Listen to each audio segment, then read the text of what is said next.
Bibigyan kita ng 5 milyong dolyar para tulungan mo akong magkaanak.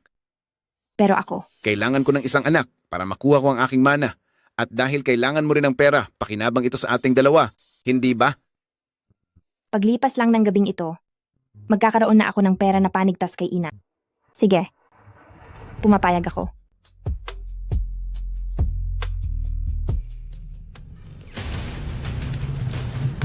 Basta't mawala na si Fang Sitong.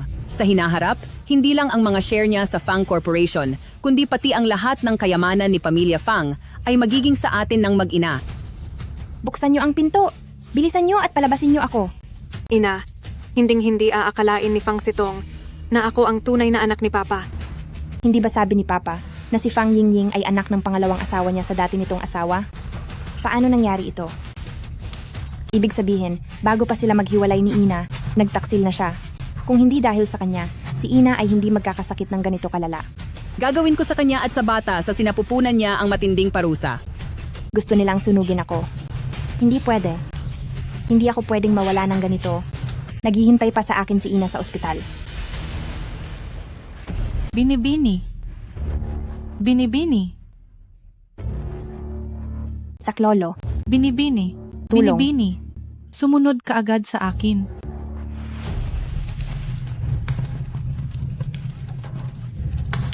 Binibini? Binibini? Bilisan mo ang pag-alis? Tiyasong, Umalis ka na. Huwag mo na akong intindihin. Tiyasong, Huwag ka na muling babalik. Umalis ka na. Tiyasong. Tiyasong, huwag po. Tiyasong, Young Master, may natagpuan sa harap ng pintuan na sanggol na kulang sa buwan. Ano? Bibigyan kita ng 5 milyong dolyar para bigyan mo ako ng isang anak. pumapayag ako. Ang babaeng iyon, tinupad nga niya ang kanyang pangako. Alamin mo agad kung sino ang ina ng bata. Kailangang mahanap niyo siya para sa akin. Opo, sir.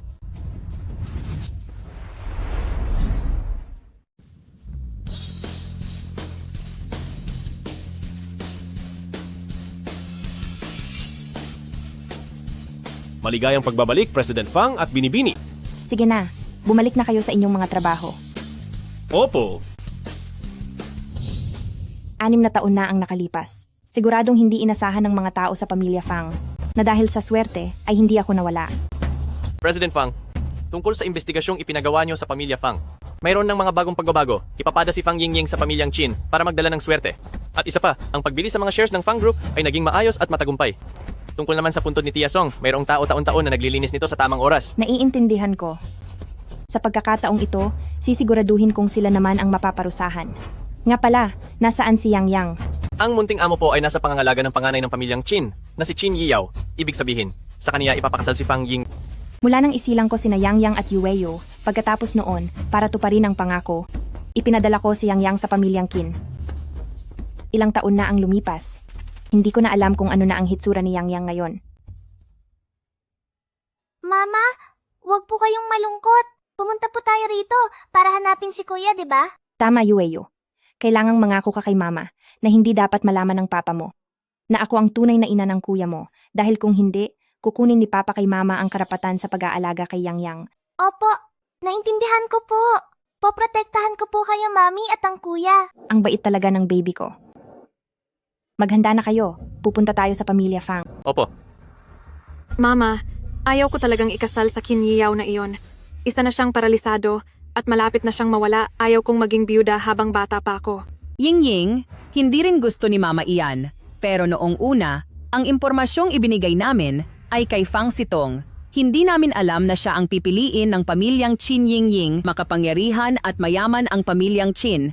Hindi natin sila kayang kalabanin. Papa, alam kong mahal niyo ako. Hindi niyo naman hahayaang ang anak niyo ay maikasal sa isang taong paralisado, di ba? Saan pa makakahanap si Papa ng ibang tao sa mga oras na ito? Bukod pa doon, nagpadala na ang pamilyang Qin ng susundo sa iyo. Pero ayaw ko talagang magpakasal. Sino ka? Ang lakas ng loob mong gumulo dito sa pamilya Fang.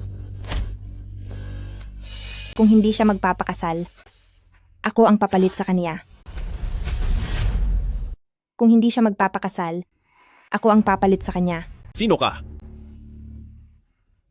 President Fang, nakalimutan mo na yata agad ang tungkol sa akin. 6 na taon na akong nawawala, pero sumagi man lang ba sa isip mong alamin ang katotohanan noon? Siguro ay hindi mo talaga ako itinuring na sariling anak, kaya pala mabilis kang makahanap ng iba, ang mga liwa kahit may asawa ka na. Ikaw si Sitong? Sitong, buhay ka pa pala. Saan ka ba nagpunta nitong 6 na taon? Bakit hindi ka bumalik agad? Alam mo ba kung gaano nag-aalala kami ng papa mo? At kung gaano kami nahirapan nitong nakaraang mga taon? Sinungaling! Hindi niyo man lang hinanap ang godmother ko. Kung hindi pa ako bumalik na yon, edi sana ay malalampasan ko na ang kasal ng aking kapatid. Sabi mo kanina, payag kang magpakasal kapalit ko. Totoo ba iyan? Pwede akong magpakasal, pero dapat niyong ibalik sa akin ang Fang Group, pati na ang mga shares na iniwan sa akin ng nanay ko. Ibalik niyo lahat. Hindi po pwede iyan, Papa. Akin ang mga bagay na iyon. Sitong, basta magpakasal ka lang para sa kapatid mo, kahit ano pa ang hingin mo, ibibigay namin sa iyo. Pumirma na tayo ng kontrata. Mahirap nang maniwala sa salita lang. Sir, nandyan na po ang sasakyan ni Pamilyang Qin.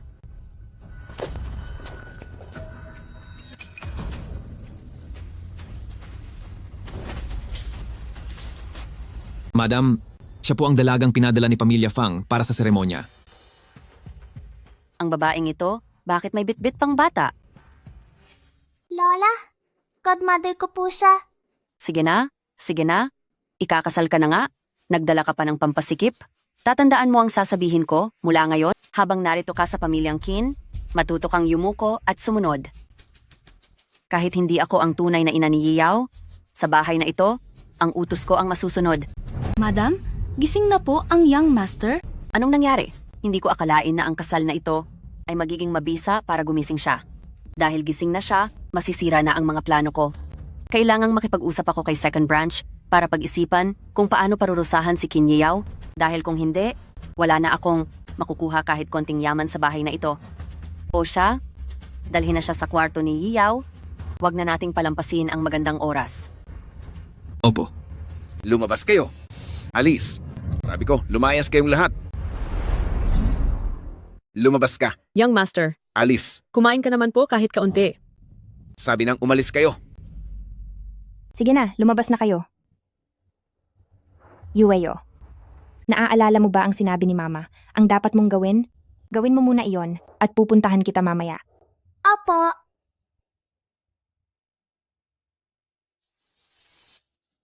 Sino ka? Sabi nang umalis kayo. Hindi ba nyo narinig?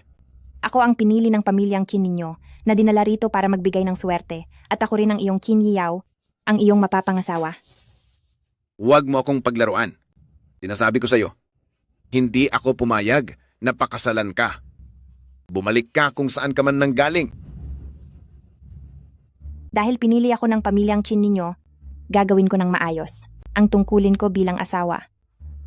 Hindi ako aalis, mananatili ako sa tabi mo hanggang sa gumaling ka. Hindi ko kailangan iyan. Qin Yiyaw, tinulungan mo ako 6 na taon na ang nakararaan. Pagkalipas ng 6 na taon, oras na para ako naman ang bumawi.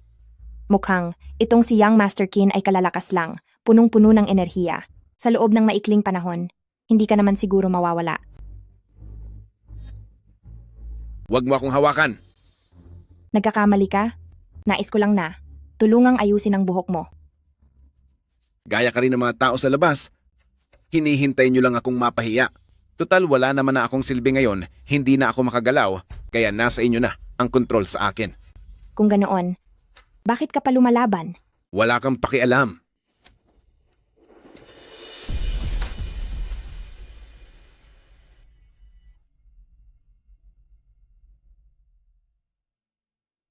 Siya lang ang kauna-unahang babae na nangahas na humawak kay Young Master Qin. Lagot na, lagot na.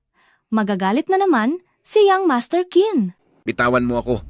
Loko-loko. Akala mo ba may gagawin akong masama sa iyo? Bakit? Makakalaban ka ba? Ano ba talagang balak mong gawin?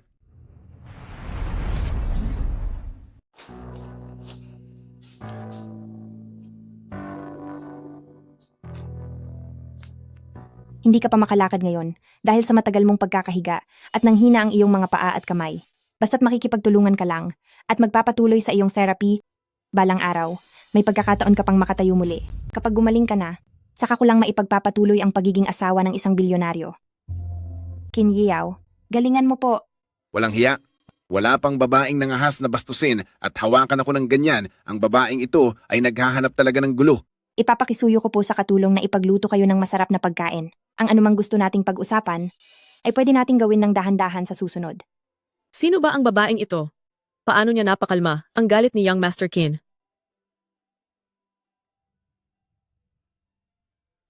Hoy, piping bata.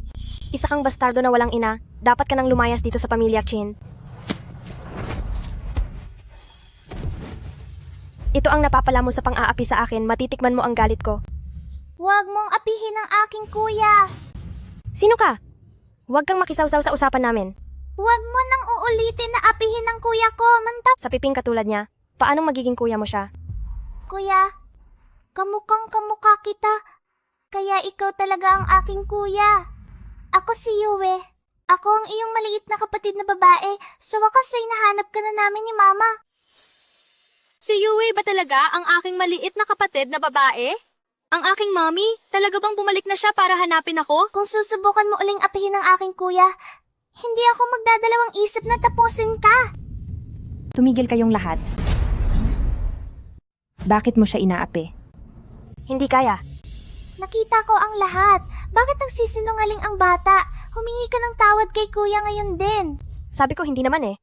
Ayoko humingi ng tawad. Kung tunay kang lalaki, dapat mong aminin ang iyong gawa. Malinaw na ikaw ang naunang sumuntok. Bakit ka tumatanggi? Ayoko humingi ng tawad.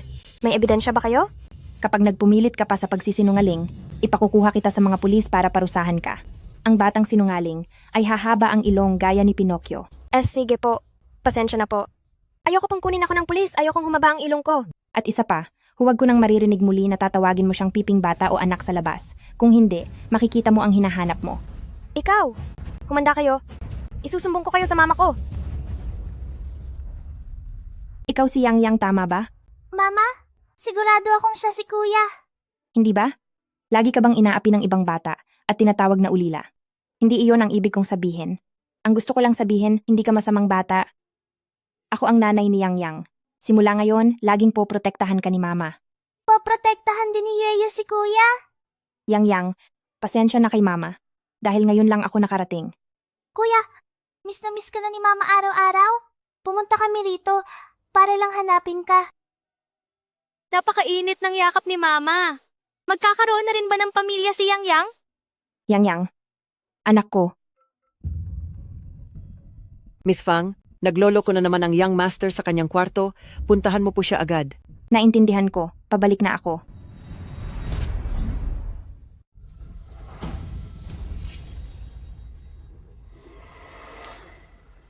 Yang Yang, Yueyu, antayin niyo si Mami sa labas, okay? Opo. Opo.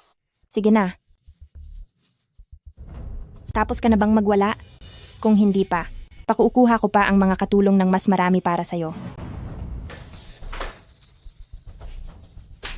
Ang tapang talaga nitong si Miss Fang na lumaban. Naku po, kailangan ko na bang tawagin ng doktor para maghanda? Ang lakas ng loob mong saktan ako. Talagang sasaktan kita. Wala kang kwenta. Mas matino pa sa'yo ang anak mo, samantalang ikaw ay walang alam gawin kundi ibuhos ang galit sa ibang tao. Nasaktan ang anak mo sa labas. Alam mo ba iyon? Lalaki ka ba talaga? Kung ayaw mo na sa buhay mo, tapusin mo na agad. Hindi yung nagmumukmok ka rito at pinapabayaan ang sarili. Sino ba ang pinapahanga mo? Ngayon ko lang nakita si Young Master Qin na natalo sa salitaan. Itong si Miss Fang, talagang kahanga-hanga. Ngayong nailabas mo na ang galit mo, mag-isip-isip ka ng mabuti.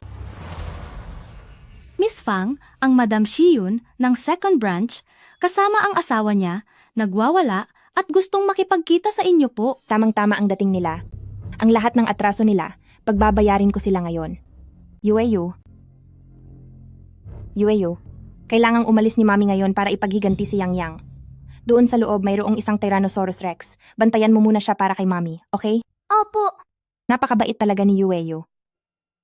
Sino ka? Hindi ko sasabihin sa'yo. Huwag mo nang susubukang saktan uli ang godmother ko, kundi parurusahan kita sa ngalan ng buwan. Tabi ka riyan, matutulog na ako. Ganito pala ang pakiramdam na yakap ng isang ama. Nasaan na sila? Nasaan si Fang Yingying? Tingnan niyo ang ginawa niya sa apo ko. Hanggang ngayon ay nasa ospital pa rin siya. Anong nangyayari dito? Ang ingay naman, para namang may asong kumakahol dito. At sino ka naman? Hinahanap ko si Fang Yingying. Ano bang pakialam mo? Ako ang hinahanap mong si Fang Yingying. Kalokohan. Huwag mong isiping hindi ko pa nakikita si Fang Yingying dahil alam kong hindi ikaw siya. Sister-in-law, ang babaeng ito ay nagpapanggap na siya si binibining pamilya Fang at naglakas loob pang saktan ang ating si Hao Hao. Paano mo naman masasabing hindi ako siya? Sa tagal na ng panahon, natatandaan mo pa ba ang mukha ko? Hindi ikaw siya, sigurado ako. Ang mga babaeng hindi natin alam kung saan nanggaling ay hinding-hindi maaaring pumasok sa loob ng mga pintuan ng pamilyang Qin. Totoo po ang sinasabi ni Shiyun? Kailangan ko bang magpanggap para lang sa pagkatao ko? Bakit ko naman gagawin ang magsinungaling ng ganoon? Kung hindi kayo naniniwala, pwede ninyong paimbestigahan sa pamilya Fang. Kung nagsisinungaling man ako, bahala na kayong parusahan ako. Sa kagustuhan ng pamilya Fang na huwag mahirapan ang kanyang anak, hindi natin alam kung ano na ang binabalak niya. Hindi talaga siya ang nakatadhana para magdala ng swerte sa ating si Yiyao. Hindi ba't pananakit lang ito sa ating si Yao? Hinding-hindi ka papayagan ng pamilyang Qin. Mga tao, ilabas ang babaeng ito at palayasin. Bitawan niyo ako. Sabi ng bitawan niyo ako. Bitaw. Yang, makinig ka kay Lola, bitawan mo na siya. Masamang babae siya. Sasaktan lang niya ang tatay mo. Ano, tunganga lang ba kayo dyan? Kunin niyo si Batang Panginoon. Huwag niyo siyang hahawakan. Mama! Batang Panginoon. Nagsalita si Batang Panginoon. Young Master, may masamang nangyari. Sina pangalawang ginang at unang ginang ay ginugulo si Miss Fang. Ano? May nangahas bang umapi sa mami ko? Dalhin nyo rito ang wheelchair ko. Opo.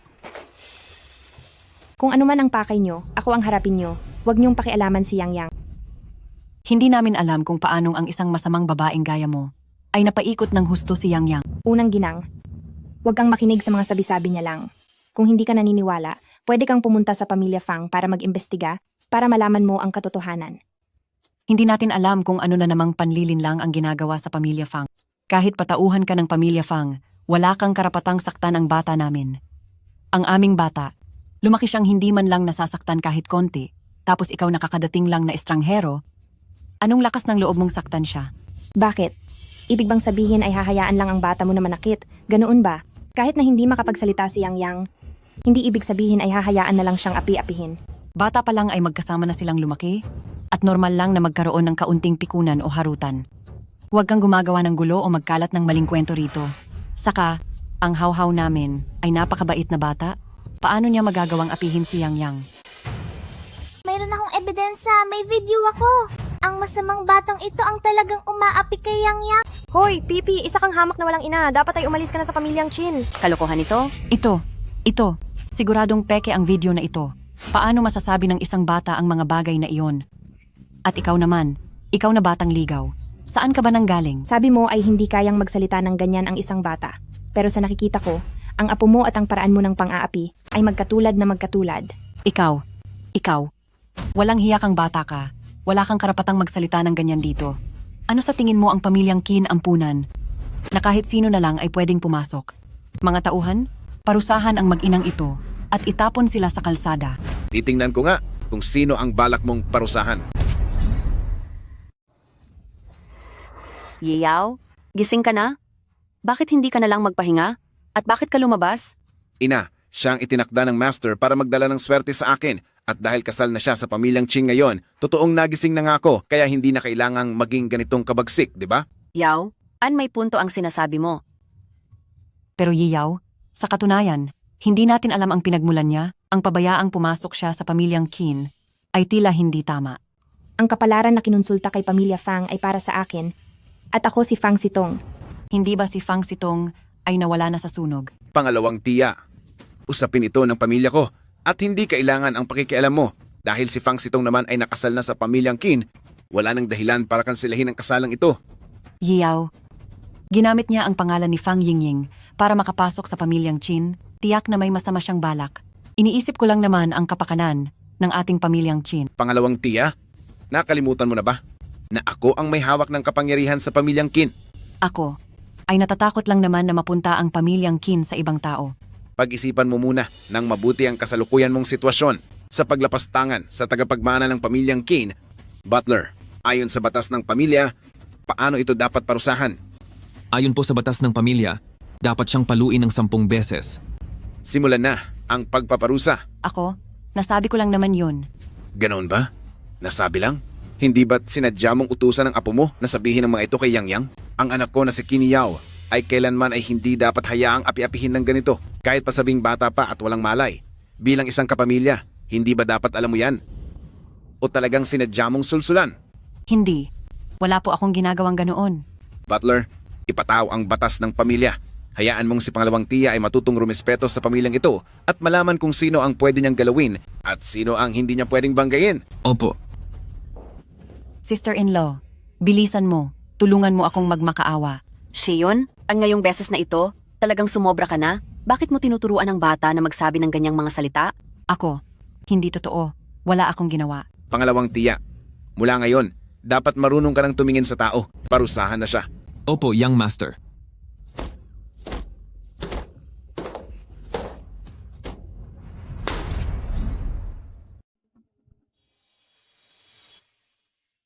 Sa totoo lang, ang nangyari ngayong araw, kaya ko naman po itong ayusin mag-isa. Pero gusto ko pa ring magpasalamat dahil dumating ka agad. Dahil nakasal ka na sa pamilyang Qin. Walang dahilan para hayaan kita na lutasin ito ng mag-isa. At kahit pa ikaw ang mag-aayos, plano mo bang gumamit ng dahas? Akala mo ba puro dahas lang ang alam ko? Sinasabi niyo po lagi, pangalawang tiya, na pekeng pagkatao lang ang gamit ko. Pero hindi ako naniniwala na kung iimbestigahan nila, ay may makikita silang mali. Kung hahayaan mo silang mag-imbestiga ng malalim, posibleng lumabas ngang peke ka. Yang, alika rito. Sa susunod na may mang-api sa'yo, dapat mong sabihin kay Papa, tutulungan ka ni Papa. At hindi na hahayaang may mang-api pa sa'yo muli.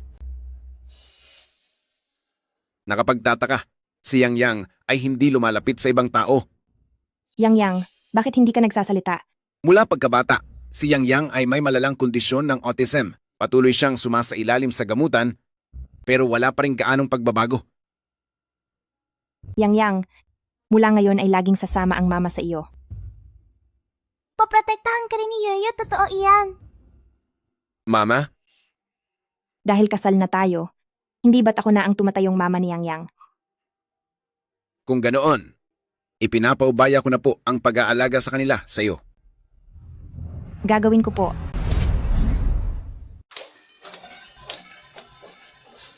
Gising na.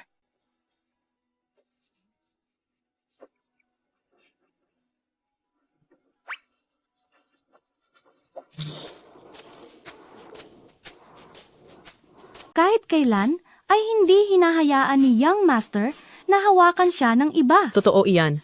Nakapagtataka na sumunod siya ngayon at hindi man lang nagalit.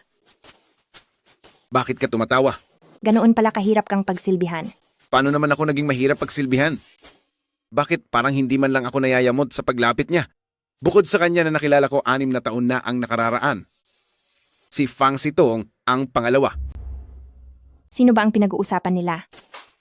Sa tingin ko ay hindi ka pumunta rito para alagaan ako. Pumunta ka yata rito para pahirapan ako. Nawalan lang ng pakiramdam ang mga binti mo ng panandalian. Hindi ibig sabihin noon ay magiging lumpo ka na habang buhay. Pagdating ng takdang panahon ay gagaling ka rin. Salamat sa iyong mga sinabi. Yang, Yueyu, ilalabas kayo ni Mami para mamasyal, gusto niyo ba? Opo. Kung magpapatuloy ang lahat ng ito, mukhang maganda nga ito. Yang, Yueyu, ilalabas kayo ni Mami ngayong araw para mamasyal, gusto niyo ba? Sige po! Pang Sitong, balak mo ba akong iwan? At isama lang sila sa pamamasyal? Sasama rin ako. Sabi ng doktor, kailangan mong magpahinga, kaya mas mabuting manatili ka muna rito sa bahay. Mami, isama na po natin si Daddy. Matagal na po kasing hindi lumalabas si Daddy. Kailangan ba talaga ni Daddy na lumabas? Opo. Kinyaw, gusto mo bang lumabas? Mukhang hindi ka naman sumusuko sa sarili mo. Hindi lang ako mapalagay na ilabas mo si Yang Yang dahil hindi ko alam kung anong gagawin mo sa anak ko. Sige, isama mo na lang silang dalawa. Huwag mo na akong intindihin. Yang Yang, Yueyu, isama niyo si Mommy para magligpit ng gamit, okay? Sige po. Tara na. Paano naman ako? May ibang tutulong sa iyong magligpit.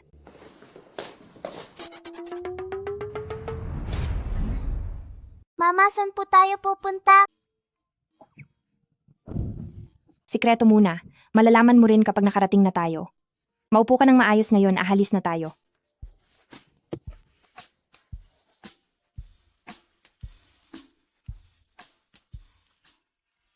Nandito na tayo. Sekretaryo Chen. Po? Ihandang sasakyan, babalik na tayo sa bahay. Opo, boss. Fang Sitong, hindi ako lumabas para lang mapahiya ng ganito. Bakit? Gusto mo bang habang buhay na lang maupo sa wheelchair? Kapag patuloy kang tumakas sa katotohanan, baka nga hinding-hindi ka na makakalakad kailanman.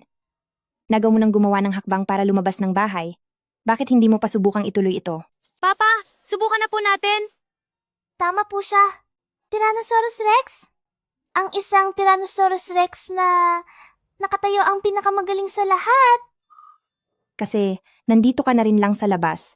Wala namang masama kung susubukan mo. Ang mga therapist dito ay talagang mahuhusay. Papa, naniniwala ako sa'yo. Alam kong kaya mo iyan. Sige. Kung gayon, susubukan natin. Sekretaryo Chen, itulak mo na ang inyong President Qin papasok. Opo, ma'am.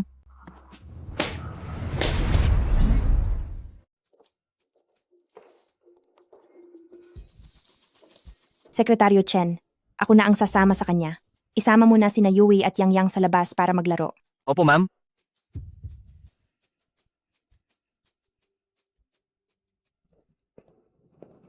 Maaari ko po bang malaman kung ano ang kalagayan ng kanyang binti? Kung ano po ba ang naging dahilan nito? Naaksidente po siya sa kotse. Kung ganoon po ay i-check ko muna ito. Guro, ganito po iyon. Narito po kami ngayon para subukan lang. Titingnan muna namin kung kakayanin po ng asawa ko. Saka pa namin pag-iisipan kung itutuloy namin ang pangmatagalang therapy. Sige po, ipalalakad ko na po ito.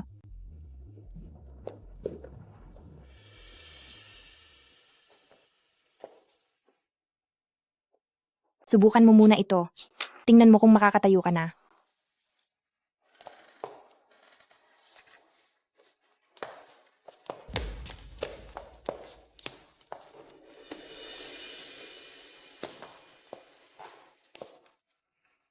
Fang Sitong, sinasadya mo bang dinala mo ako rito? Nalaman mo pala ang plano ko. Kung may gusto kang ipagawa sa akin, sabihin mo na lang ng diretsahan. Kapag sinabi ko agad iyon sa iyo, siguradong tatanggi ka lang. Hindi naman ako tanga. Isa pa, ikaw naman ang nagsabi nito, kaya hindi mo na ito pwedeng bawiin. Mag-ingat ka. Mag-iingat ka. Ang amoy na ito, napaka-pamilyar. Gusto? Gusto ko munang mag-CR. Sige, hahayaan ko si Sekretaryo Chen na ihatid ka. Young Master, anong nangyari? Alalayan mo ako sa banyo. Young Master, ano po ang problema? 6 na taon na ang nakalipas, God then. Hindi nyo pa rin ba nahanap ang babaeng iyon? Pasensya na po, Young Master. Naging iresponsable po kami. Hindi nyo ito kasalanan. May, nahanap na ba kayong bagong ebidensya? Fang Sitong, nawala rin ba siya sa pamilyang Fang ng ilang taon? Ang ibig niyo po bang sabihin? Imbestigahan nyo itong mabuti. Huwag kayong magpapalampas ng kahit anong detalye. Masusunod po. Medyo matagal na ako rito. Ibukas mo na ako pabalik. Mama, sige na po, parang awa mo na. Bakit, Yue? Papa, sabihin mo na kay Mama. Gusto namin kumain ng pizza ngayon. Tito Tyrannosaurus? Tulungan mo po kami ni Kuya. Sige na, tama na ang paglalambing. Hindi ba napag-usapan na natin kung ano ang kakainin natin? Sa totoo lang, gusto ko rin kumain ng pizza. 3 laban sa 1. Mama, talo ka. Yehey! Kakain na tayo ng pizza. Yang, Yueyu, dahan-dahan lang kayo. Yang, Yueye. Yang, Yueyu. Tumawag kayo ng ambulansya.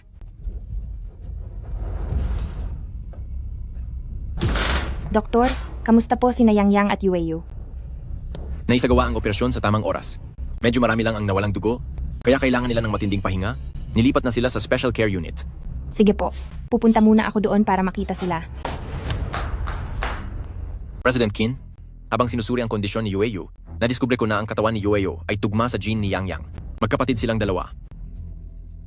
Anong sinabi mo? Noong una, akala ko ay nagkamali lang ang pagsusuri. Kaya sa aming database, ihambing ko rin po ang iyong sample sa sample ni Yueyu at napatunayang magkatugma rin ang mga ito. Ano ang ibig mong sabihin? Tama po, Young Master. Anak niyo rin po si Yueyu.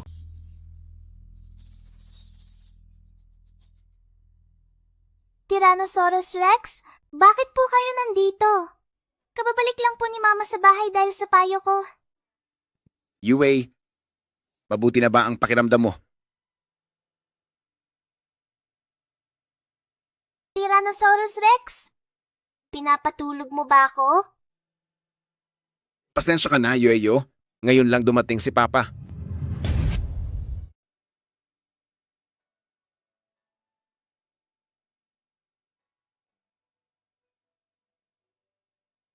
Yue, bakit ka umiiyak? Sa tuwa lang po ito. Kung masaya ka, huwag kang umiyak. Dapat ay tumatawa ka. Yue, sa totoo lang, ang Fang Sitong ay hindi talaga si Ninang. Siya ang mama nyo. Tama ba ako? Alam na rin ba ito ni Yang Yang? Naimbestigahan na ba ito ng maigi? Kung wala nang magiging problema, siguradong sigurado na po ito. Si Miss Fang, ang mismong tao mula 6 na taon na ang nakakalipas. Fang Sitong, sa wakas ay nahanap na rin kita. Yang Yang, Yue, dahil ayaw pang sabihin ni Mama kay Papa, kung gayon, tayo na lang muna ang magtatago ng lihim para sa kanya. Kunwari ay wala tayong alam. Opo.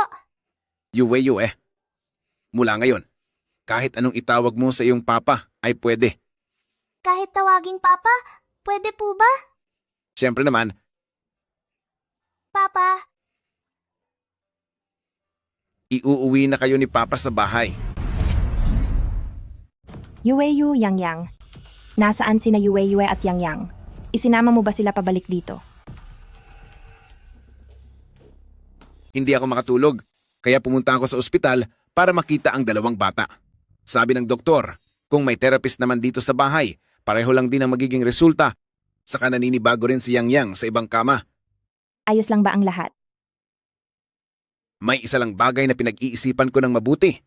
Pero kanina lang ay nakapagdesisyon na ako. Ano yon? Fang Sitong, nagpasya na ako. Natanggapin ang plano ng therapist para sa paggamot at simulan na ang therapy. Bakit? Bakit parang biglaan ang naging desisyon mo? kaya mo yan. Siguradong may itinatago ang 3 ito sa akin. Dalhin mo na ang mga bata sa kanilang kwarto. Dahil nakapagpasya ka na, ay ipadadalhan kita ng plano mula sa therapist, lalo na ang mga mahahalagang paalala doon. Bakit mo ako tinititigan ng ganyan? May dumi ba sa mukha ko? Ganyan talaga kapag napakaganda mo. Anong sinabi mo? Wala. Sa susunod na mga gamutan ko, sasamahan mo pa rin ba ako? Bumalik ako dito para magbayad ng utang na loob, kaya nararapat lang na samahan ko siyang magpagaling. Oo, gagawin ko yan. Maupo ka. President Fang, noong nandoon kayo sa pamilyang Qin, ayos naman po ba ang lahat? Ayos naman. Ang mga shares, kamusta ang ginagawa ninyong acquisition? Kasama na po ang hawak ninyong bahagi. Sa ngayon, ay meron na tayong 55% ng mga shares. Kulang pa iyan. Opo, ang ibang mga maliliit na shares ay kasalukuyan pa nating pinag-uusapan. Siguradong Makukuha natin ang mga iyon sa lalong madaling panahon. Ipinapaubaya ko na sa iyo iyan. Pupuntahan ko muna ang rehabilitation ni Qin Yao. Sige po, mag-ingat po kayo. Tila si President Fang ay talagang nakatutok sa nangyayari sa pamilyang Qin. Sigurado ka bang kaya mong maglakad nang hindi humahawak sa mga bar? Ano ang sinabi ng therapist mo? Tignan mo, nakakalakad naman ako ng maayos, di ba? Papa! Pagod na si Papa. Magpapahinga muna si Papa sandali. Sinabi ng therapist na hindi ka pwedeng magpahinga ng ganyan. Tayo na diyan. Ginang Chin, hayaan mo na ako magpahinga sandali, kahit saglit lang. Tama na. Tapos na ang oras ng pahinga, tayo na. Qin Yao, ikaw, ang mga paa mo.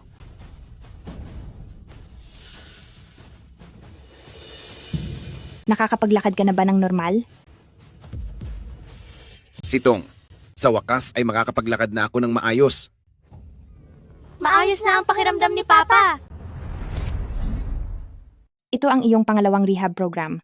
Young Master, Ano ito?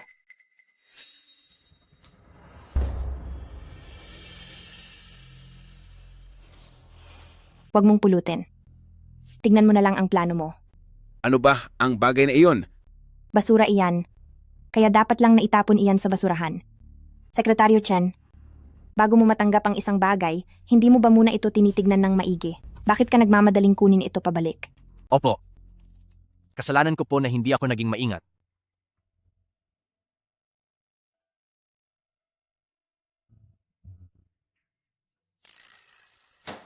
Birthday party ni Fang Yingying? Oo. Siya nga iyon. Ang Fang Yingying na dapat sana ay magpapakasal sa iyo. Talaga? Pero parang hindi ko pa siya kailanman nakita. Tamang-tama. Pangalan mo ang nakasulat sa imbitasyong ito. Pwede mo siyang puntahan at sabay na ring maghanda ng malaking regalo para sa kanya. Ang Fang Sitong na kilala ko ay hindi ang tipo ng tao na mahilig tumakas sa mga problema. May dahilan ba para hindi pumunta? Ayaw ko nang makita ang pamilyang iyon. Bakit mo naman nasabi yan? May mga personal lang kaming alitan. Ang may utang ay dapat magbayad at ang naapi ay dapat makakuha ng katarungan. Kung ganoon, lalo ka dapat pumunta. Bakit po? Para buwisitin sila, syempre. Buwisitin? Para sa akin, ang buwisit sa buhay ay ang pamilyang iyon. Iyang si Fang Yingying. Wala siyang gagawin sa party kundi ipagmalaki ang lahat ng meron siya at pagkatapos ay gagamitin ang kapansanan mo sa binti para hiyain ako. Wala talaga akong balak na makipagtalo sa kaniya para lang sa panandali ang pagganti. Walang katuturan ang lahat ng iyon. Dahil alam mong masama ang intensyon nila, dapat ay lalo tayong pumunta doon dahil baka isipin nila na takot ka sa kaniya at baka gamitin pa nila ang maliit na bagay na ito para sirain ang reputasyon mo kaysa ibigay ang kontrol ng sitwasyon sa iba. Mas mabuti pang mapatahimik mo siya. Ano sa tingin mo? Hindi ko akalain na si Qin Yao pala ay ganoon mag-isip. Wala sana akong planong galawin ang pamilya Fang. Pero dahil sila na ang lumalapit, wag na nila akong sisihin kung wala na akong ititirang awa. Mama! Mama po! Sasama rin po ako. Mama, gusto rin po sumama ni Yang Yang. Oo nga po. Kapag may nang api sa mama ko, sisiguraduhin kong hindi sila makakalusot. Kaya rin po ni Yang Yang na protektahan si Mama.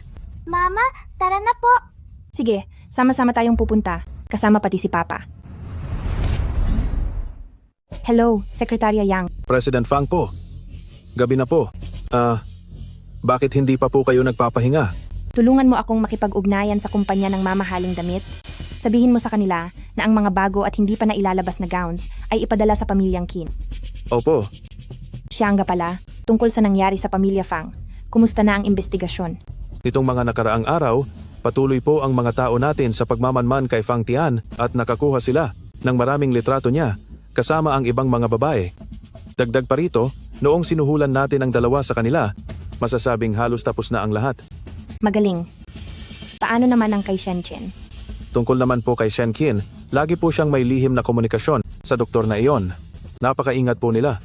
Gayunpaman, ang mga tao natin ay nakakuha pa rin ng litrato ni na Shen Qin at ng doktor. Mabuti. Isa pa, Ang binibili nating shares, sa ngayon ay nasa 70% na. Hindi pa iyan sapat. Sekretarya Yang, kahit anong paraan pa ang gamitin mo, sa loob ng 3 araw, kailangang mabili na ang 70% ng mga shares. Gusto kong magkaroon sa Fang Group ng ganap na kapangyarihan para magtanggal. Hindi natin hahayaan si Fang Tian na magkaroon pa ng pagkakataong makabawi. Opo, ipapadala ko muna ang mga nakolektang impormasyon sa inyong email. Salamat sa tulong mo. Sisiguraduhin kong kayo ay pagbabayarin ko sa lahat.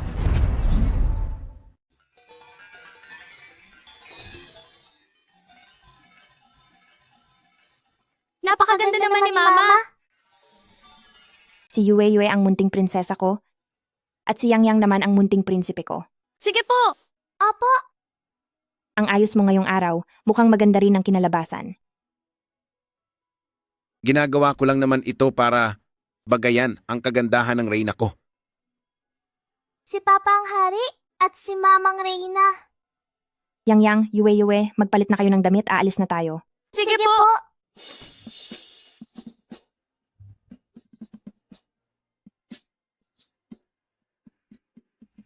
Hindi ba si Qin Yao iyon? Gising na pala siya talaga. Sino kaya ang babaeng kasama niya? Ngayon ko lang siya nakita. Siya si panganay na Miss Fang.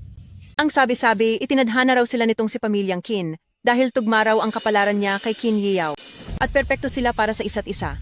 Talaga?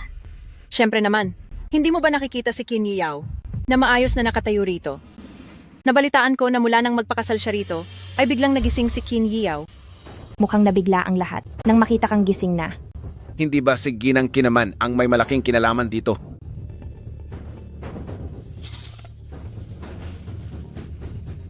Tingnan mo, tulad ng sinabi ko, nandyan na siya. Kailangan mo ba ng tulong? Huwag na, tumayo ka lang diyan at manood. Maliit na kapatid na babae, saang lugar ng mga mahihirap mo nakuha ang gown na yan? Sadyang wala ka lang alam. Nakakita ka na ba nito? Hindi pa? Hindi ko inaasahang darating ka. Pero dahil nandito ka na, masaya pa rin ako. Pero, napakaraming bisita ngayon. Gusto mo bang pagtawanan ka ng lahat? Pagtawanan? Bakit nila ako pagtatawanan? Ang ibig mo bang sabihin ay ang suot kong damit na ito? Pero anong magagawa ko, ate? Wala na akong ibang maisusuot. Kung hindi, bakit hindi mo na lang ibigay sa akin ang suot mo? Paano mangyayari yon? Iisa lang ang inihanda kong damit? Kung ibibigay ko ito sa'yo, anong isusuot ko? Eh di, bakit ka pa kuda ng kuda? Kahit kailan talaga napakainis mo. Auntie, ikaw kayang nakakainis sa ating dalawa. Totoo yun. Ang galing mo na talaga ngayon. Pati anak ng ibang tao. Itinuring mo nang sa'yo. Pati pagtatanggol sa'yo ay natutunan na nila. Miss Fang, maging maingat ka sa mga sinasabi mo. Fang Yingying, gusto mo bang malaman ng lahat na dapat ay ikaw ang magpapakasal kay Qin Yao? Kapag nalaman ng lahat, ano kayang magiging reaksyon nila? Ano naman ngayon? Ito naman talaga ang base sa hula ni pamilyang Qin, ang kapalaran mo. Kung ikaw man ang magpakasal, dapat lang iyon.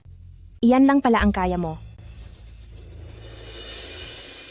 Ang suot mo ba ay ang pinakabagong high-end couture ng mga Keith? Paano mo nakuha ang isang iyan? Paano mangyayari iyon? Kung couture man iyan mula sa mga Keith, bakit wala akong alam tungkol doon? Hindi pa inilalabas ang disenyo na ito. Sa drawing ko pa lang ito nakikita. Hindi ko akalain na ganito pala kaganda ang aktwal na gawa. Paano mo naman nakita ang drawing ng disenyo? Nasa negosyo ng pananamit ang pamilya ko. Kaya naman mabilis kaming makakuha ng impormasyon. Siguradong peke iyan. Saan naman siya kukuha ng kakayahan para makakuha ng pinakabagong high-end couture? Magandang araw po sa inyo, Miss Fang. Balita ko, naglabas ang inyong shop ng pinakabagong high-end couture. Opo, nabenta na po ang disenyong iyon sa isang binibining Fang din ang apelido. Bakit hindi nyo iyon unang inirekomenda sa akin? Pasensya na po, sa kasalukuyang level po ng mga nagagastos niyo sa aming shop, ay wala pa po kayong karapatan para makabili ng mga pinakabagong disenyo. Pasensya na ha, ate. Huwag kang masyadong mayabang. Tingin ko ay ginawa lang iyan ni pamilyang Qin para maisalba ang mukha niya, kaya niya binili ang damit mo. Titingnan natin kung hanggang kailan ka makakapanatili sa panig ni pamilyang Qin.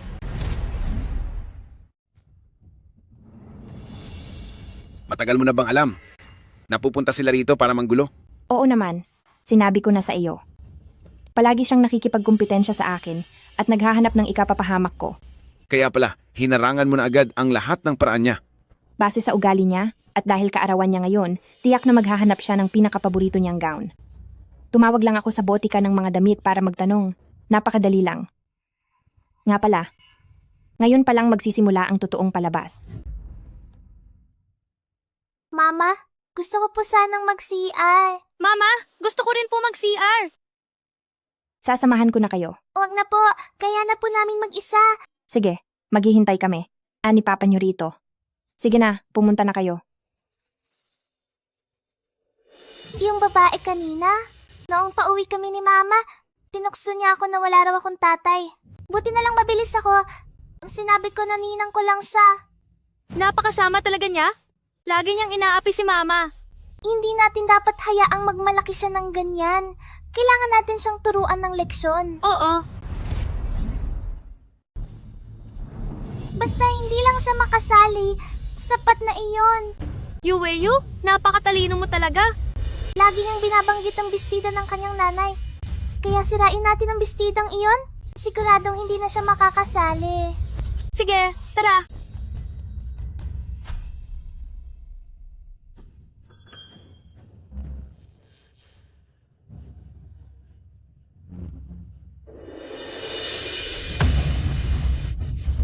Anong ginagawa ninyong dalawang bata? Sinadya mo ba ito? Sinong nag-utos sa iyo na gawin ito? Alam ko na ikaw ang nagturo sa kanila na gawin ito. Huwag kang magparatang ng walang basehan. Napakaraming tao rito, napakaraming bisita. Bakit sa bestida ko pa talaga natapon ng tubig? Kung hindi ito sinadya, ano ito? May ebidensya ka ba? Ano ang sabi mo? Meron ka bang ebidensya para patunayan na sinadya nga iyon ng mga anak namin? Talaga namang sinasadya iyon. Auntie, hindi ko lang po sinasadyang matumba. Papa, hindi nagsisinungaling si Yuweyu. Alam ni Papa. Miss Fang, hindi sa pinagtatanggol ko ang anak ko. Pero kitang-kita naman ng lahat ng panauhin na aksidente lang ang nangyari. Kung ang aming si Yueyu ay talagang sinadya iyon, maaari bang itanong kung ano ang magiging dahilan niya para gawin iyon? Gusto lang niya akong ipahiya sa lahat. Iyan ang nakapagtataka. Wala namang atraso sa inyo si Yue. Kaya paano niyo nasabi iyan? Hindi ko pwedeng sabihin na dahil iyon sa pang-aapi ko kay Fang Sitong. Miss Fang, kahit na nadumihan ni Yue ang inyong damit, aminado kaming mali si Yue at dapat talaga siyang humingi ng paumanhin sa inyo. Yueyu? Pasensya na po. At syempre, babayaran ko ang danyo sa inyong damit base sa halaga nito. Ano po sa tingin nyo? Hindi naman sinasadya ng bata. At humingi na rin siya ng tawad. Huwag na nating palakihin ang gulo. Oo nga, totoo iyan. Bata pa naman siya. Normal lang na mabitawan. O madulas ang hawak niya. Miss Fang, palampasin mo na lang.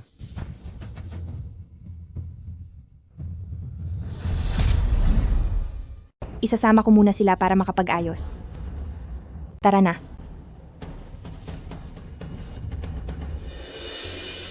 Yueyu, nasaktan ka ba sa pagkakadapa mo?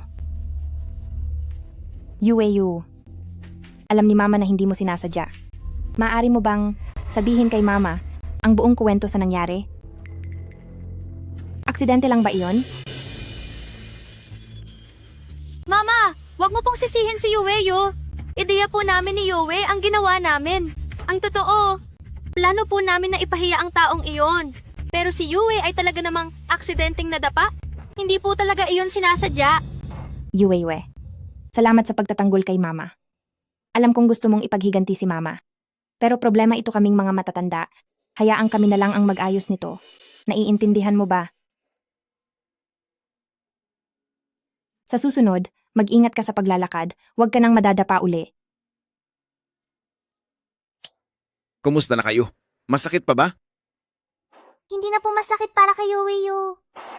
Maayos lang po si Yang Yang at si Yueyu. Kaya lang, si Fang Yingying ay tiyak na hindi papayag na matapos na lang ito ng ganito. Mama, ang dumi na ng damit ko. Ito lang ang kaisa-isa kong gown. Paano pa ako makaka-attend sa birthday party? Kasalanan ito ng batang iyon. Hindi ko alam kung paano sinuwerte ang Fang Sitong na iyan. Napakalaki ng pagkakataon niya. Noon ngang nagkaroon ng malaking sunog, ay hindi pa siya nawala. Pagbalik niya ay nakahanap agad siya ng paraan para makasama ang pamilyang Chin. Akala ko pa naman ay maghihirap siya pagpakasal doon, pero hindi ko akalaing ay magigising talaga si Qin Yiyao. At ngayon, todo pa ang pagtatanggol sa kanya. Ma, hindi ko pwedeng hayaan na maapi na lang ako ng ganito. Ying, kilala mo naman ang papa mo, pera at interes lang ang habol niya. Nang malaman niyang gising na si Qin Yiyao, gumawa agad siya ng paraan para makasipsip dito. Kaso itong si Qin Yiyao ayaw tumanggap ng bisita. Kung hindi lang dahil sa birthday mo, ay hindi na niya malalaman kung saan kukuha ng tiyempo. Bakit ganoon si Papa? Bakit kailangang gamitin niya ang birthday party ko para lang makahanap ng koneksyon? Ying, isang negosyante ang papa mo? At ang mahalaga lang sa negosyante ay ang kikitain niya. Isa pa, dahil maraming bisita ang narito, kailangang isipin ang reputasyon ng pamilya. Pinagsori naman na ni Qin Yiyao ang bata sa harap nila para sa iyo. Kung patuloy kang magpupumilit, ikaw lang ang magmumukhang masama sa huli. Tiyak na sasabihan ka na naman ng papa mo na wala kang disiplina. Kaya hahayaan ko na lang ba na ganituhin ako? Magtimpi ka muna para sa mas malaking plano. Ipakita mo na marunong kang umunawa para matuwa ang papa mo. At dahil alam naman niyang naagrabyado ka, kapag kinausap ko siya tungkol dito, paniguradong maaawa iyon sa iyo. Sa oras na iyon, kahit anong hilingin mo, ay siguradong makukuha mo agad. Sisiguraduhin kong malalaman ni Fang Sitong na may parusa ang pagkalaban sa akin.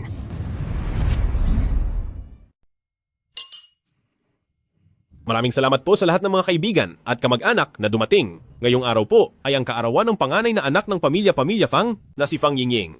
Alam niyo naman po na, kahit na ang aking panganay na anak ay hindi ko tunay na dugo, itinuturing ko pa rin siyang parang tunay na anak. Kahit hanggang ngayon pala, ay hindi pa rin maamin ni Fang Tian na si Fang Yingying ay tunay niyang anak.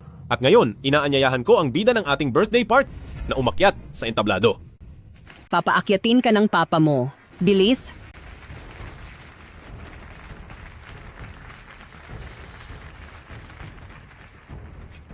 Siguro ay nahihiya lang si Yingying. At syempre, hindi lang ito kaarawan niya, ito rin ang araw ng pagbabalik ni Fang Sitong sa pamilya Fang. Bukod pa roon, ang ating panganay na anak na si Sitong at ang young master na si pamilyang Chin ay nakatakda na ring magpakasal. May anak ngang lalaki si Qin Yiyao. Pero ang batang babaeng ito, kanino namang anak ito? Oo nga. Kung hindi mo sinabi, ay hindi ko rin mapapansin. Kanina noong pinagtatanggol ni Qin Yiyao, ang batang iyon, sinabi niya rin na anak niya ito. Ibig sabihin si ang pangalawang binibini ng pamilya Fang ay madrasta na. Correct. Si ikalawang binibining Fang, matiisin din talaga. Sa likod natin, siguradong pinahihirapan niya ang bata. Huwag niyo pong pagsabihan ng masama ang mama ko. Ang asawa at anak ko ay hindi para chismisin nyo lang. Parang may masamang balak siya. Sa pagkakataong ito, si Fang Tian ay siguradong hindi palalagpasin ang pagkakataon na sipsipan ka. Napansin ko nga. Kung naiirita ka na, pwede mo siyang hindi pansinin. Dahil siya naman ang sumisipsip sa iyo, siguradong mag-iingat siya sa bawat salitang sasabihin niya sa iyo. Alam ko, huwag kang mag-alala. Hindi ko hahayaang maisahan ako. Sana ay masiyahan kayo, kain lang ng kain, at magpakasaya.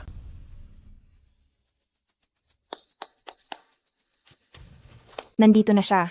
Huwag kang mag-alala. Huwag kang lalapit. Layas! Sila ba sina Yang at Yueyu? Yang, Yueyu, mag-bless kayo sa lolo nyo. Lolo. Dapat ay lola ang tawag nyo rito. Wala na ang nanay ko. Hindi siya iyon. Tay, nakalimutan mo na ba? Dahil sa hindi mabilis, na panggagamot kaya nawala si mama. Samantalang ikaw, nasaan ka nung oras na yon? Sige na. Tapos na ang lahat. Dapat na ring bigyan ng kapayapaan ang nanay ko. Pero dapat tayong magbigay-pugay sa kanya. Sina Yang at Yue ay hinding-hindi siya tatawaging lola. Inaasahan ko po, ang pangunawa mo, Papa. Iisa lang pong mama. Hindi pwedeng tawagin ng kahit sino. Bakit naman hindi pwedeng tawagin? Isa lang naman itong katawagan, di ba? Pinalalaki niyo lang ang maliit na bagay. Ang asawa ko ay may malalim na pagmamahal sa kanyang ina. At para sa kanya, walang makakapalit dito. Naniniwala ako na ang lahat ay maiintindihan ang tungkol dito. Oo naman, oo naman. Ako ang may kasalanan. Pasensya na, si Sitong. Hayaan mo na. Pero ang ganitong mga salita, huwag mo nang uulitin kailanman. O Yiyaw? Mag-isang namuhay sa labas si Sitong sa nakalipas na mga taon. Kaya naman talagang naging mahirap para sa kanya. Ngayong kasal na kayo, sana ay mas maging mapag-unawa ka sa kanya. Ngayon, sina Pamilya Fang at Pamilyang Qin ay iisang pamilya na. Simula ngayon, dapat ay magtulungan at magmalasakit kayo sa isa't isa. Siyempre naman. Puro pagkukunwari lang. Siya nga pala, kaarawan pala ngayon ni ate. Sadyang ipinaghanda ko si ate ng isang regalo at hindi ko alam kung magugustuhan niyo ito. Yue, tulungan mo si mami na ilagay ito sa compute para makita ng lahat. Opo. Ano kaya ang regalong bigay ni Sitong? Masyadong misteryoso. Oo nga. Malalaman niyo ring mamaya.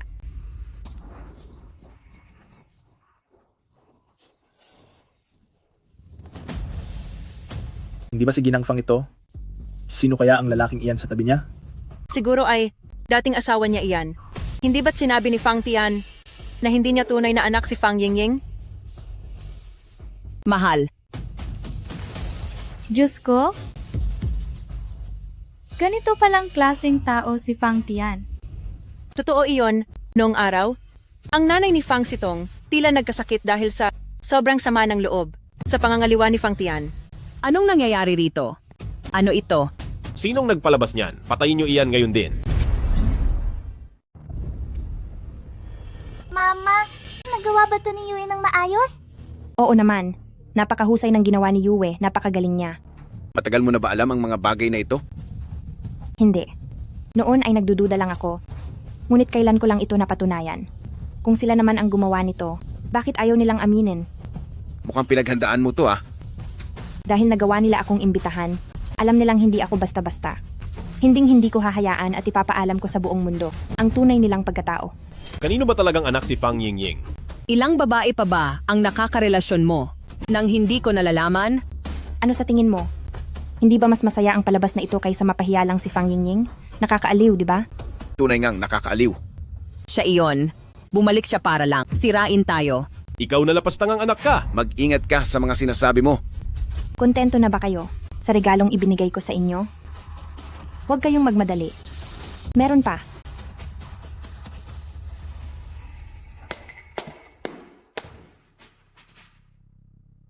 Kumusta sa inyong lahat? Ako si Fang Sitong. Ang Fang Sitong na nawala sa malaking sunog noong 6 na taon na ang nakakalipas. Siguradong naguguluhan ang lahat kung bakit kaya ko ngayong tumayo dito sa inyong harapan. Dahil iyon noon ang nag-alaga sa nanay ko na si Tia Song para lang iligtas ako ay nawala sa gitna ng sunog.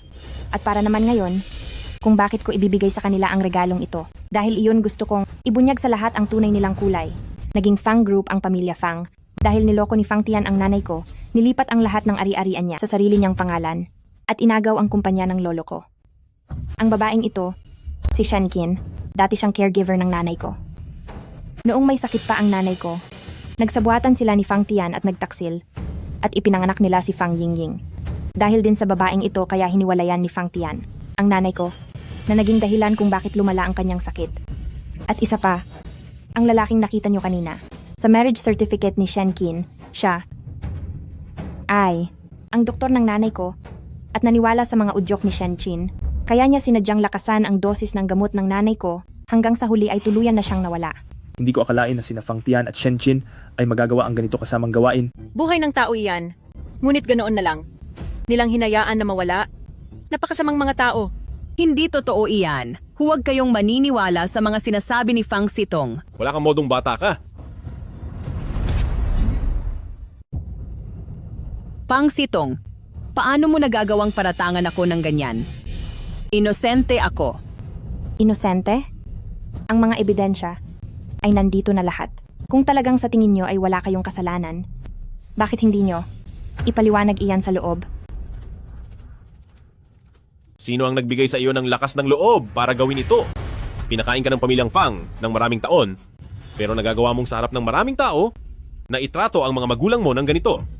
Magulang? Anong klaseng magulang kayo? Hinding-hindi mo pwedeng saktan ang asawa ko. Sige, sasabihin ko na sa inyo. Nasa akin na ang 70% ng share sa Fang Group.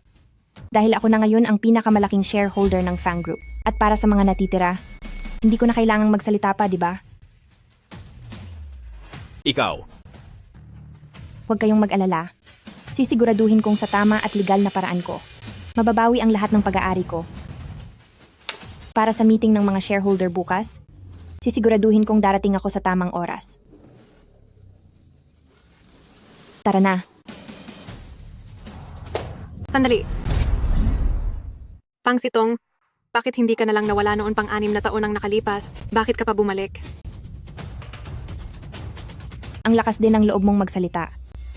Kung ako sa iyo, dapat kang magpasalamat na hindi ko pa nahahanap ang ebidensya ng pagsunog niyo noon. Dahil kung hindi, sa tingin mo ba ay makakatakas ka ngayong araw? Pero birthday ko ngayong araw. Dapat lang na tumatak ito sa inyo para matuto kayong lahat. Fang Yingying, mabuti pang umayos ka dahil kung hindi, marami akong paraan para parusahan ka. Tara na. Papa, gusto po talaga naming sumama kay Mama? Sige na, mag-iingat kayo. Opo. Dahan-dahan lang kayo.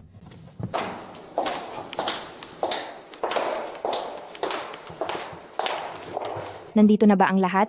Nandito na po ang lahat. Kagabi, si Fang Tian ay mabilis na bumili ng ilang share, pero wala ring kwenta iyon. At isa pa, ang mga lumang empleyado nang marinig na, babalik kayo. Lahat sila ay nagsabi, nasusuportahan kayo.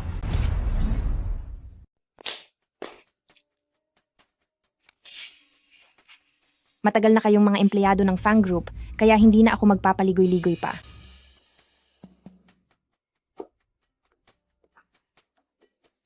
Hawak ko na ngayon ang 70% ng shares ng Fang Group, na ang ibig sabihin ay mayroon akong absolutong kapangyarihang magpatalsik. Una sa lahat, tatanggalin ko si Fang Tian sa pwesto bilang chairman. Ano? Ang lakas ng loob mong gawin ito sa akin. Mayroon pa bang may reklamo? Kung ganoon, desidido na ako. Simula ngayon sa Fang Group, ay wala ng taong nagngangalang Fang Tian. Layas. Ikaw. Kayo? Wow! Ang galing-galing ni Mama! Halika. Congrats, Mama! Congrats po, Mama! Salamat mga anak. Ipapasyal ko kayo sa opisina ni Lola. Gusto nyo ba? Opo. Tara na.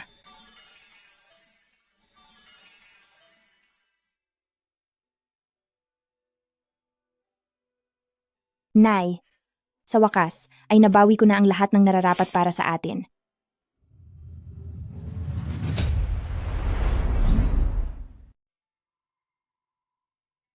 Bakit hindi ka nag-antay sa loob ng kotse? Hindi pa maayos ang binti mo, hindi ba masakit yan? Gusto lang kitang makita agad. Mula ngayon ang pamilya ni Fang Tian ay magiging isang katatawanan na kakamuhian ng lahat sa Bicheng. Tara na, tapos na ang lahat. Ang husay. Umuwi na tayo ngayon. Sige po, uwi na tayo.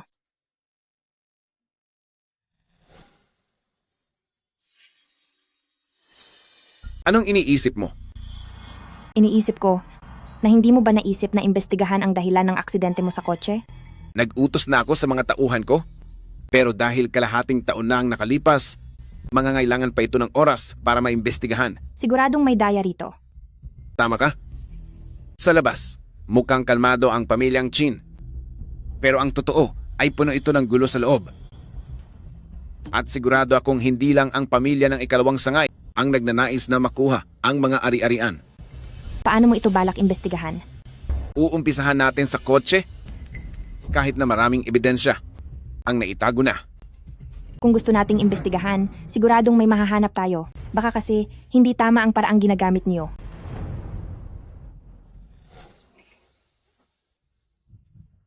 Mukhang si Ginang Kin ay masyadong nag-aalala para sa akin. Asawa na kita ngayon, at ang pag-alaga ng asawang babae sa kanyang asawa ay natural lang na gawin, di ba? At saka, ipinangako ko sa iyo na sasamahan kita hanggang sa gumaling ka. Dahil lang ba doon? Dahil lang doon. Pero, ang pinakamahalagang bagay ngayon ay malaman ang dahilan ng aksidente. Kundi patuloy tayong manganganib at hindi ako mapapalagay niyan. Dapat ngang imbestigahan. At sisiguraduhin kong ang mga masasamang tao ay pagbabayarin ko.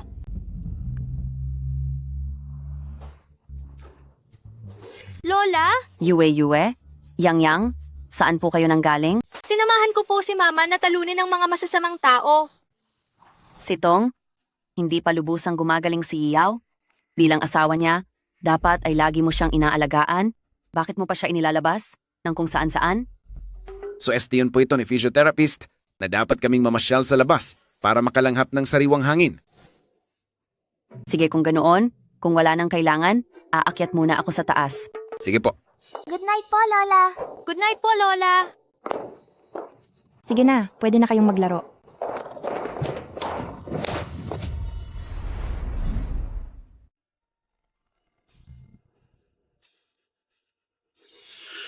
Gusto ko talagang malaman kung ano ang nasa loob ng isip mo at kung ano ang iniisip mo araw-araw.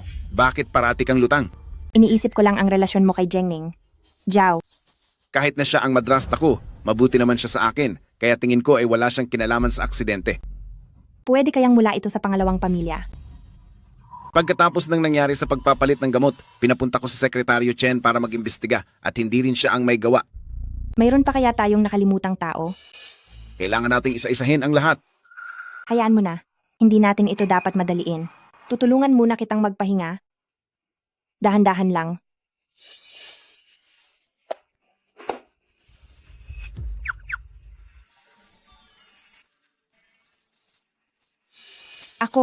Kukuha lang ako ng gamot para sa iyo. Yue. Halika rito. May tatanong si Papa sa inyo. Nitong mga nakaraang taon ba, nagkaroon ba ng boyfriend ang mama nyo? Wala po. Papa, gusto mo po bang ligawan si Mama? Napakahusay ni Yue. Hindi madaling ligawan si Mama. Mayroon ba ng ligaw kay mama? Hindi ko po pwedeng sabihin. Talagang matalino kang bata ka. Hindi ko alam kung kanino ka nagmana. Anak po ako ni Papa, kaya siguradong katulad niyo rin ako. Yang, alam mo ba kung may nararamdaman si mama para sa akin? Papa, hindi naman nababasa ang isip ni Mama. At saka, walang madaling paraan sa panliligaw.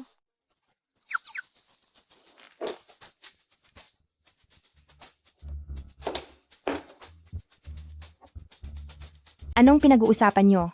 Bakit nung dumating ako, tumigil kayo sa pagsasalita? Wala ito. Talaga? Nakikipagbiruan lang ako kina Yang at Yue at naisip ko lang din na imbestigahan ang tungkol sa aksidente sa kotse. Sige, ikaw na ang bahala sa mga plano.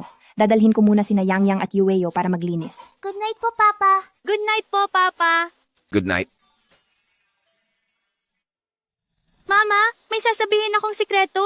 Gusto kang ligawan ni Papa. Ano ba ang sinasabi mo? Matulog ka na nga.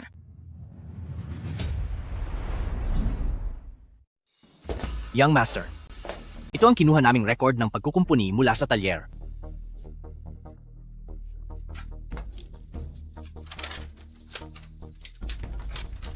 Ito ay mga ordinaryong record lamang ng pagkukumpuni. Pero dito, noong Marso, bago ang aksidente nyo, si Gneng, Jiao ang nag-ayos ng sasakyan nyo. Si Gneng, Jiao, ginagamit ba niya madalas ang sasakyan mo? Hindi.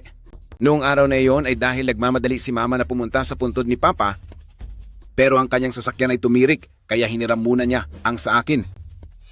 Ganoon pala ang nangyari. Kung madalas naman ipagawa ang kotse nyo, siguradong walang naging problema ang mga preno. Ano kaya ang naging dahilan ng aksidente mo sa daan? Mabilis ang takbo ko noon at biglang nakaramdam ako ng hilo sa ulo. Tapos hindi ko na nagawa pang iapak ang preno sa panan ko. Bumangga na ako sa harang sa gilid. At kalahating taon akong nawala ng malay. Mama, hinimatay po si Yueyo. Si Yue? Yang, niloloko ka lang ni Yue. Yueyo, bumangon ka na diyan. Gumamit ako kanina ng pampahilo, tinakot ko lang si Yang. Yue, ibinigay ito sa iyo ni Sekretarya Yang para maprotektahan ang sarili mo. Bakit mo ito ginamit sa kanya? Ito ay pampahilo. Ang pabango na ito ay talagang may kakayahang panandaliang mawalan ng malay ang isang tao. Kaya pala nahilo ako nung nakaraan, posible bang dahil iyon sa pabango? Malamang po. Bukod sa driver ninyo, si Sekretaryo Chen lang ang may access sa sasakyan nyo. Naaksidente ang driver 6 na buwan na ang nakakaraan. Wala na siya. Inimbestigahan ko na ang background ng pamilya niya at normal naman ang lahat. Tungkol naman kay Sekretaryo Chen, pinagkakatiwalaan ko siyang tauhan. Imposibleng siya ang may gawa nito. Pero may isa pang tao na gumamit ng sasakyan nyo. Ang nanay ko, Opo. Sekretaryo Chen. Siyasatin mong mabuti ang sasakyang iyon. Siguraduhin mong mahanap ang lahat ng kahina-hinalang bagay. Opo.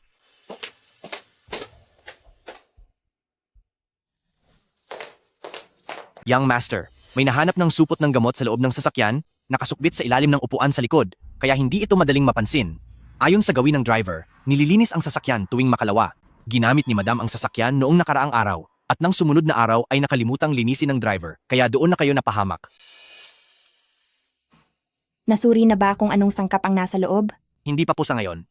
Suriin mo na agad at gamitin ang pagkakataong ito upang mahanap kung sino ang nasa likod nito. Masusunod po. Sige, gawin mo na.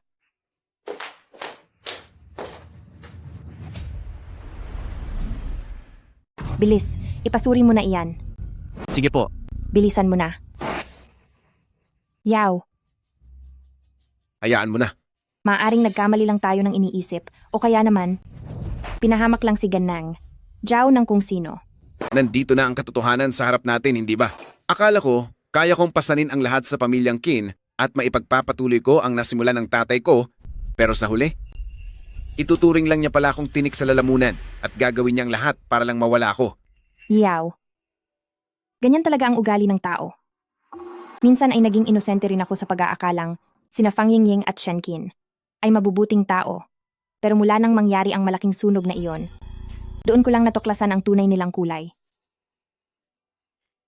Kung iisipin mo, mabuti na rin iyon. Dahil kahit papaano, hindi na tayo malalamangan pa sa susunod.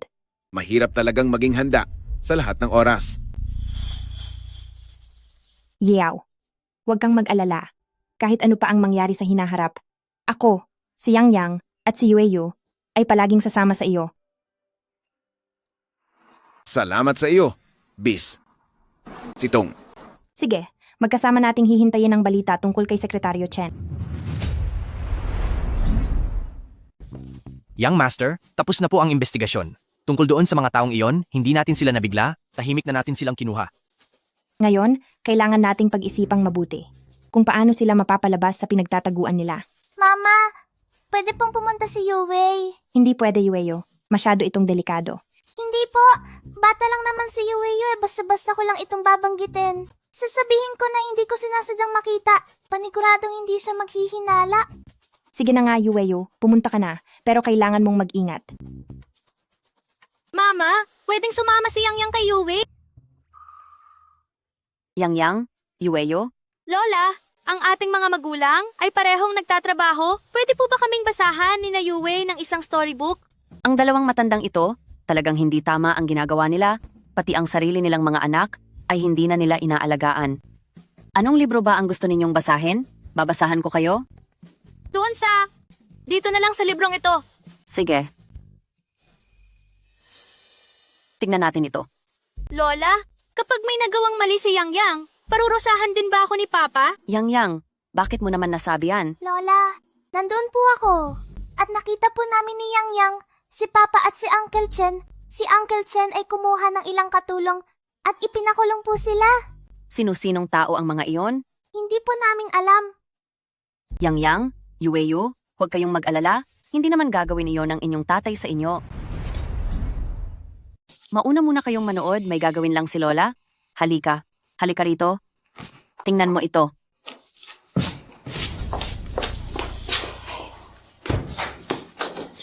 Madam, ano po ang nangyari? Siguradong may natuklasan na si Qin Yao. Nag-utos siya na kunin at ikulong ang mga katulong na iyon. Madam, huwag po kayong mag-alala. Ang mga pamilya na mga katulong na iyon ay nasa kamay natin. Naniniwala akong hindi sila gagawa ng kahit anong hakbang na makakasama sa atin. Naku po, sinabi ko na sa iyo noon pa, dapat ay sinira na natin ang kotseng iyon, pero sabi mo baka mapahamak lang tayo. Tingnan mo, paano natin aayusin ang sitwasyon ngayon? Madam, huwag po kayong mag-alala, hindi na mahalaga ang mga ebidensyang iyan. Ang mahalaga ay kung ano ang pwede nilang sabihin at ang dapat nilang itago. Basta't mapatahimik natin sila, gaano man kagaling ang young master, wala siyang magagawa sa atin. Tama? Tama ka. Siguraduhin mong wala siyang makuhang sagot sa kanila? Iayos mo na agad ito? Isagawa niyo ang plano ngayong gabi. Opo. Pero madam, bakit hindi na lang natin sila tuluyang tapusin? Dahil ang mga wala na, hindi na kailanman makakapagsalita. Oo. Kapag wala na ang isang tao, hindi na siya makakapagsalita. Tama po.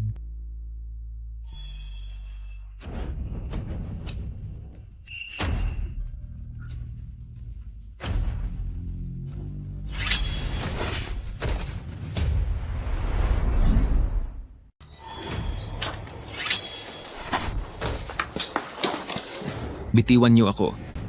Maling tao ang hinuli niyo. Ikaw pala yan, Butler Liu. Pakawalan niyo ako.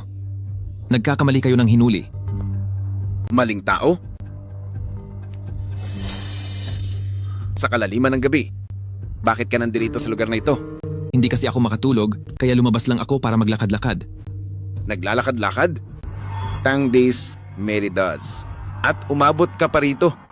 Talagang napakahusay mo, Butler Liu. Dalhin siya sa ibaba. Bantayan niyo siyang maigi. Ano ang balak mong gawin susunod? Mananatili muna tayong tahimik. Gusto kong makita si Zhao Mingjuan na kusang mahulog sa sarili niyang patibong. Madam, hindi pa ba talaga bumabalik si Xiao Liu? Siguradong alam na ito ni Qin Yao. Madam, ano na po ang gagawin natin? Hindi tayo pwedeng maupo lang at maghintay na mabulgar. Kailangan na nating kumilos ng mas maaga. Madam, pero masyado po iyong delikado. Gusto mo bang maghintay na lang ako na mapahamak? Kilala ko ang pamamalakad ni Yao. Kung malaman niya na ako ang dahilan, kung bakit siya naging paralisado at walang malay, hinding-hindi niya ako palalagpasin. Gusto mo bang hintayin ko ang aking katapusan? Base sa ugali ni Qin Yao, kapag nalaman niyang ako ang dahilan, kung bakit naging baldado ang kaniyang katawan, siguradong hindi niya ako mapapalampas. Pero, Qin Yao, hindi ko hahayaang magpatuloy ka.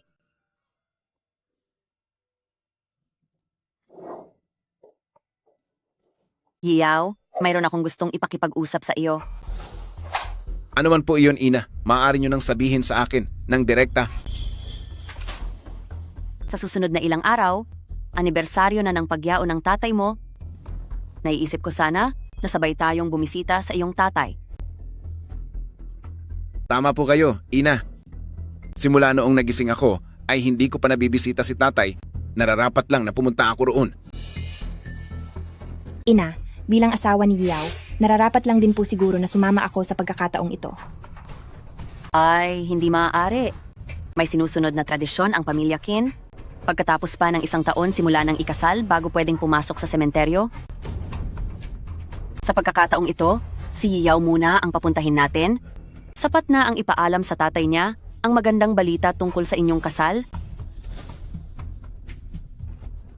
Ganito na lang po, Ina. Sasamahan ko na lang si Yao papunta roon. Mananatili ako sa labas at hindi papasok. Ito na rin ang paraan ko ng pagpapakita ng paggalang. Sige, walang problema riyan. Kung ganoon, usapang tapos na po iyon. Sige, halika, kumain na tayo. Kumain na kayo. Ina, may lalakarin pa kaming importante ni Sitong. Pakiusap, ipinagkakatiwala ko po muna sina Yang Yang at Yue sa inyo. Mauuna na muna kaming umalis. Walang problema. Sige, mauna na kayo. Halika rito. Mag-bye na kayo kay Papa at Mama. Bye-bye. Walang problema. Mauna na kayo. Halika kayo. At magpaalam na kayo sa inyong nanay at tatay. Bye-bye. Gusto ko pong pumunta sa banyo. Sige po, sasamahan ko po kayo. Wag! Ako na lang pong mag-isa. Wag na po kayong sumunod sa akin. Pumayag na si Qin Yao na pumunta sa sementeryo. Sa pagkakataong ito, tatapusin na natin ito Puputulin natin ang preno niya para mawala na siya ng tuluyan habang nasa biyahe. Madam, hindi po ba tayo mabubuko niyan? Bagaman mapanganib ang paraang ito, pero wala na tayong sapat na oras.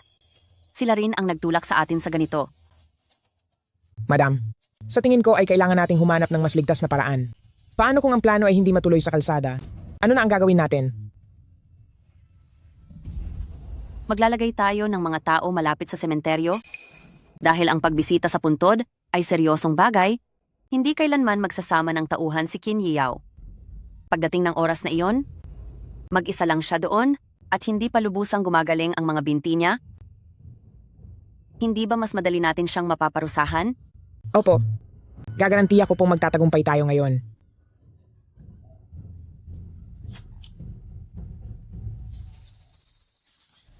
Papa, Mama, Papa, ang narinig po namin ni Yang Yang ngayon, sabi po ni Lola Jow ay puputulin daw nila ang preno ng sasakyan ni Papa.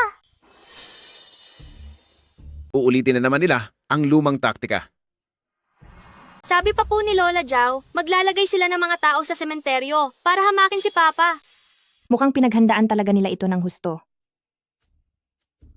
Papa, Mama, ano na po ang gagawin nyo? Gabi na ngayon, magpahinga muna kayo. At kapag napag-usapan na ni na Papa at Mama ang plano, sasabihin namin sa inyo, naiintindihan nyo? Opo. Sige na.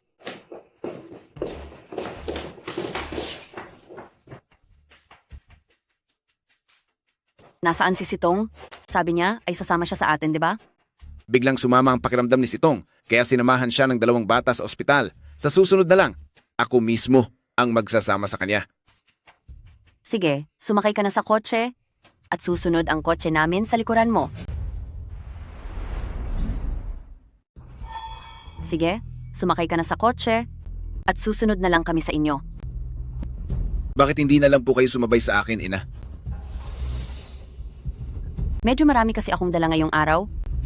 Natatakot akong baka hindi magkasya sa kotse. Isa pa, pagkatapos nating dumalaw sa puntod ng ama mo, maaaring pumunta pa kami sa templo. Ayaw ko nang makaabala pa sa inyo. Nakakahiya naman po.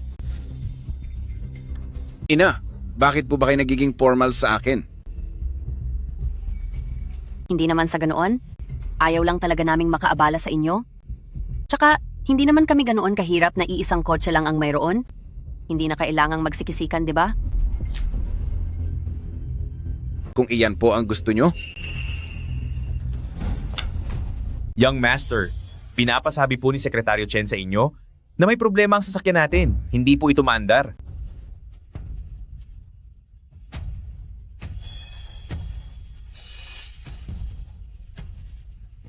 Bakit hindi ka pa kumuha ng ibang sasakyan? Kailangan ko pa bang ituro sa inyo yan? Huwag nating hayaang maantala ang pagdalaw sa puntod. Opo, sir.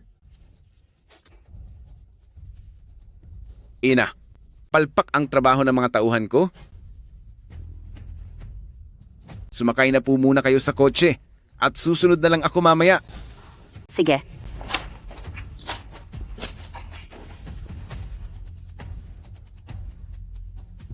Huwag kayong mag-alala, madam. Kung hindi man maayos ang kotse, mayroon pa tayong mga tauhan na nag-aabang sa sementeryo. Parang nararamdaman ko. Nakakaiba ang kilos ni Qin Yiyao ngayon. Posible kayang may nahahalata na siya ngayong araw? Imposible po yan. Kilala natin ang ugali ni Young Master. Kung may natuklasan man siya, siguradong hindi niya tayo palalagpasin. May napansin kaya siya ngayong araw? Imposible po.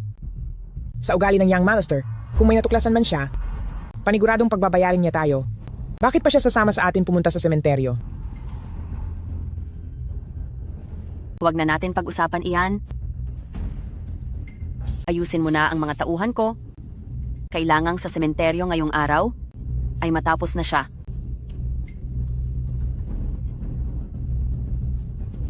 Dapat pa siyang magpasalamat sa akin dahil pagtatagpuin ko sila ng ama niya. Opo. Qin Yiyao, ito na ang huling araw mo?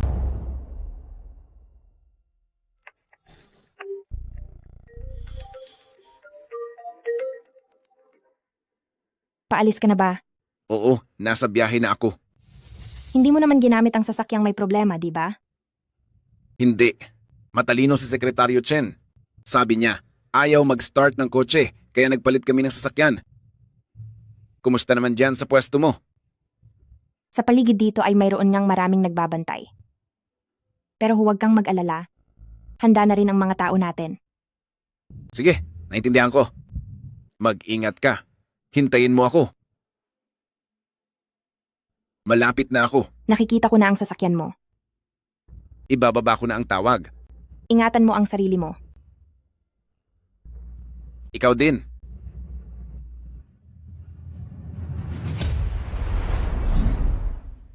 Kailangang protektahan mo ang sarili mo.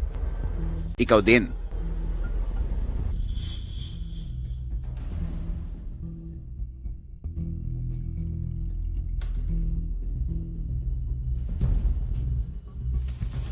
Young Master, kailangan bumaba na tayo ng kotse. Mag-ingat ka po sa lahat ng bagay.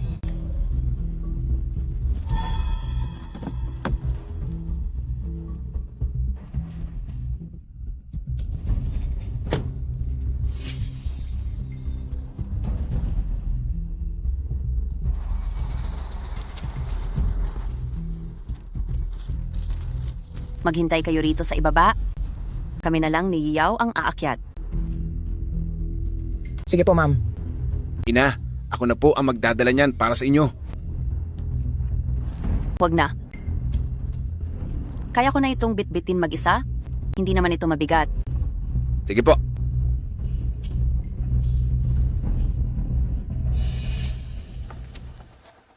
Ina, natatandaan mo pa ba kung ilang taon ka na sa pamilyang Qin? Parang hindi ko na kasi matandaan. 13 taon, 7 buwan, at 8 araw. Ang linaw po ng alaala nyo. Siyempre naman. Sa 2 taon ng pagpapakasal ko sa pamilyang Chin, wala na ang ama mo. Maagang nawala si Papa. Nahirapan po kayo ng gusto. Maraming taon na ang nakalipas, huwag na nating pag-usapan iyon. Ito po ba ang dahilan kung bakit sa loob ng mahabang panahong ito, labis po ang galit nyo sa pamilyang Qin?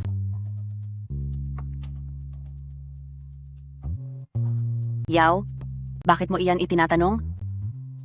Dahil maagang nawala ang ama, ang pamilyang Qin ay mag-isang itinaguyod ni Ina. Araw-araw kang nagsumikap ng husto. Dahil doon, kaya palagi kitang hinahangaan at itinuring kitang parang tunay na ina. Ang pamilyang Qin ay itinataguyod lahat ng aking ina mag-isa po. Araw-araw ninyong ibinibigay ang buong lakas at isipan ninyo. Dahil po dito, kaya palagi kitang hinahangaan at itinuring kitang tunay na ina. Tama ka po. Itinuring din kita bilang tunay kong anak. Kaya naman, lahat ng bagay po ay ginagawa ko para sa ikabubuti mo. Talaga po? Nang muling pumili ang pamilyang Qin ng magiging tagapagmana, iminungkahi ninyo sa akin na magkaroon agad ng anak upang maging madali ang pagkuha sa negosyo ng pamilya. Akala ko po ay sinusuportahan ninyo ako dahil noong nakuha ko ang karapatan sa pagmamana, wala naman po itong magiging problema para sa inyo at maaari pa kayong mamuhay ng matiwasay habang buhay. Kaya hindi ko pa maintindihan bakit kailangan ninyo akong parusahan.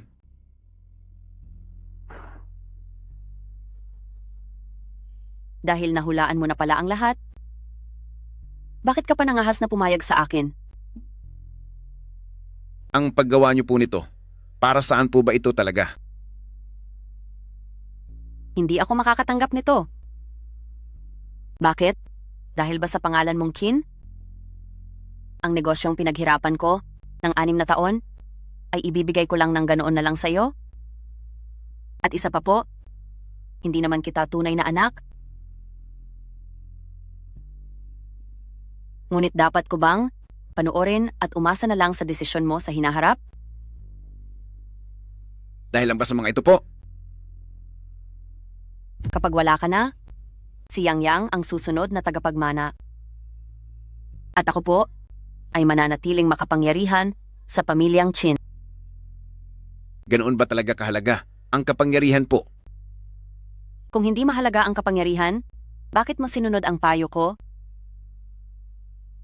At gumawa ng paraan para magkaroon ng anak na si Yang Yang?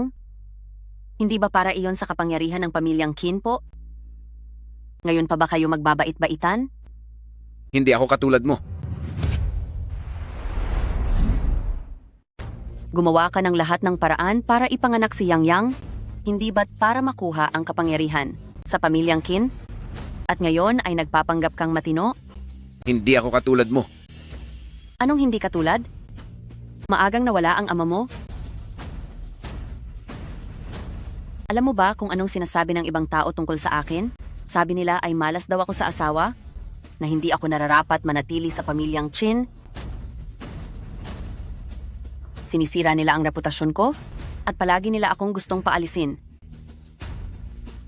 Pero ang lahat ng iyan ay hindi mo man lang sinabi sa akin. Nagkaanak ka ng lalaki, at pagkatapos ay kukunin mo lang ang lahat ng pinagpaguran ko? Sa anong karapatan? Hindi sapat na dahilan iyan para manakit ng tao. Sana ay kinausap mo na lang ako. Kayong mga taga-pamilyang Qin, kayong lahat ay puro napapako lang ang mga pangako na mga sinungaling. Mali po ang iniisip niyo sa akin. Gusto ko lang mabawi ang mana. Dahil lang sa iyon ang pinagpaguran ng aking ama at hindi ko ito hahayaang mapunta sa ibang tao sa pamilyang Qin. Huwag kang magsalita ng ganyan kalinis. Sa totoo lang ay pareho lang tayo. Para lang sa pansariling layunin, ay gagawin mo ang kahit anong masama? Si Yang Yang, ang pinakamalinaw na ebidensya niyan. Nabulag na po kayo ng galit. Kaya hindi na po ninyo magawang makinig sa sinasabi ko. Kaya huwag niyo po akong sisihin kung parusahan ko kayo. Binulag po kayo ng inyong galit. Kaya naman hindi niyo na po pinakikinggan ang mga sinasabi ko. Huwag niyo po akong sisihin kung magiging malupit ako sa inyo. Ano ang balak mong gawin?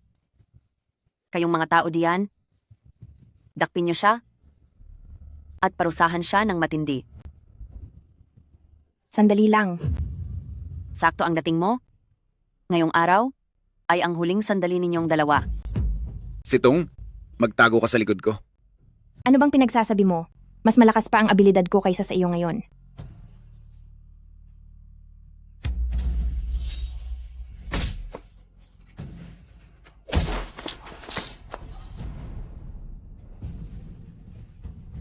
Ang tamis naman ng pagmamahalan ninyong mag-asawa. Salamat sa papuri mo. Kaya pala, noon nyo pa ito pinaghandaan. Nakakatawa ka. Hindi kami mga hangal. Bakit naman kami maghihintay na tapusin mo lang? Kung hindi kayo kikilos, ay baka kung ano pa ang mangyari sa inyo. Tama ka diyan. Pero tingnan natin kung kaya mo ba talaga kaming tapatan. Isipin nyo muna, kung makakaalis pa ba kayo nang ligtas dito? Tumayo kayo.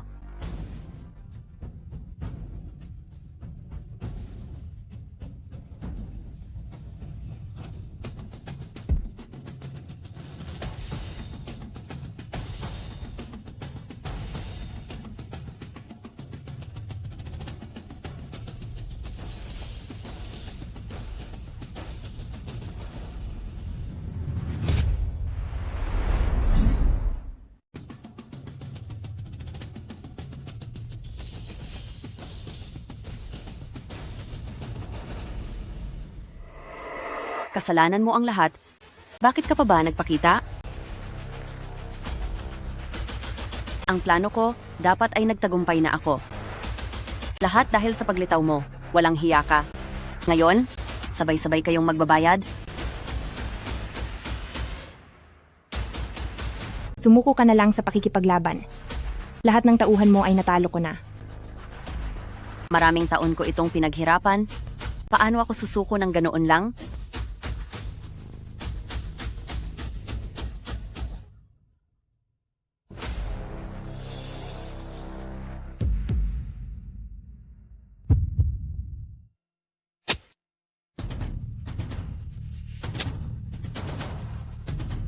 Sitong. Sitong. Sitong. Pagbabayarin ko kayong lahat? Sekretaryo Chen, pumunta tayo sa ospital. Opo, sir. Sitong. Sitong. Sekretaryo Chen, bilisan mo ang pagmamaneho. Opo, sir. Mama, anong nangyayari sa inyo? Sitong, makinig ka sa akin. Huwag kang matutulog. Magiging maayos din ang lahat. Mama, Yiyaw, mayroon akong isang bagay na gustong aminin sa iyo. Mama, Yiyaw, mayroon akong isang bagay na gustong aminin sa iyo. Ayaw ko munang makinig ngayon. Sabihin mo na lang sa akin kapag gising ka na. Sa totoo lang, nilapitan kita para lang makabawi sa utang na loob ko. Salamat dahil 6 na taon na ang nakakalipas ng iligtas mo ang aking ina. At isa pa, anak mo si Yueyu. Alam ko. Alam ko ang lahat. Huwag ka nang magsalita pa. Kung hindi ko nakayanin, kailangang alagaan mong mabuti ang dalawa nating anak. Mama, okay ka lang ba po? Huwag kang magsalita ng kung ano-anong masama. Magtiwala ka sa akin. Magiging maayos din ang lahat sa'yo. Saka ang Fang Group, pagkatapos ng lahat ng hirap ko para mabawi iyon,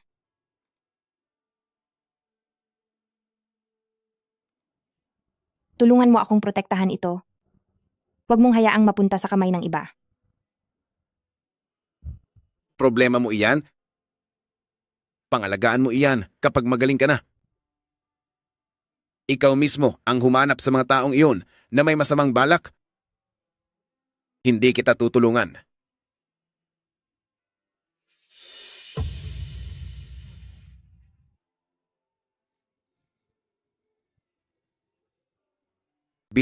Bilisan mo ang pagmamaneho. Sitong. Doktor. Anong nangyari dito? Bilis, iligtas niyo siya.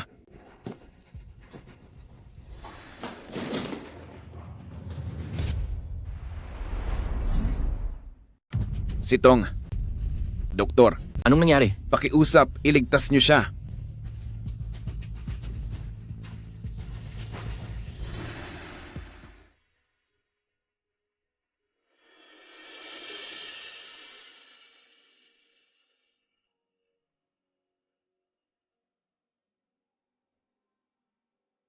Halika rito. Papa! Magiging maayos ang kalagayan ni Mama, kasi hindi ba? Dapat tayong magtiwala sa doktor. Tiyak na magagawa ng doktor na pagalingin si Mama. Pero nasasaktan ng gusto si Mama. Natatakot po ako. Yue, huwag kang matakot. Narito lang si Papa. Mama! Dapat tayong magtiwala kay Mama. Matapang ang inyong ina. At dahil mahal na mahal ni Mama sina Yang at Yue, hindi niya tayo iiwan. Mananatiling malakas at lalaban si Mama.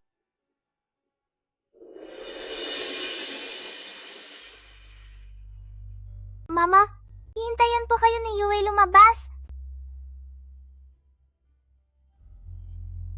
Sitong, maghihintay kami ng mga bata para sa'yo. Napakarami ko pang bagay na hindi ko pa nasasabi sa'yo. Young Master, sa bandang sementeryo po ay nalinis na ang lahat. Anong gagawin natin kay Gingeng? Jiao? Ipadala siya sa mental hospital sa ilalim ng Kin Group. At maghanap ka ng magbabantay sa kaniya ng maigi. Anong gagawin natin kay Gineng?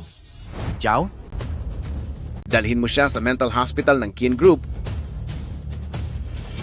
maghanap ka ng taong magbabantay sa kanya. Bakit po? Hindi nyo na lang siya ipakulong. Para parusahan? Ang pinakamatinding parusa sa isang tao ay hindi ang tapusin siya agad, kundi ang ipakita sa kanya mismo na lahat ng mga bagay na mahalaga sa kanya ay unti-unting mawawala. Naintindihan ko po. Gagawin ko na po ang iniutos nyo.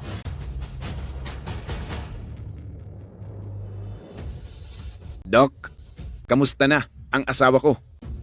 Huwag po kayong mag-alala. Naisalba na ang pasyente. Hindi naman malalim ang sugat mula sa patalim at hindi nito tinamaan ang masiselang parte. Ibig bang sabihin ay magigising na siya agad? Oo nga po. Doktor? Kailan po ba magigising ang mama namin? Miss ko na si Mama. Ligtas na siya sa panganib sa ngayon, pero kailangan muna siyang obserbahan sa ICU.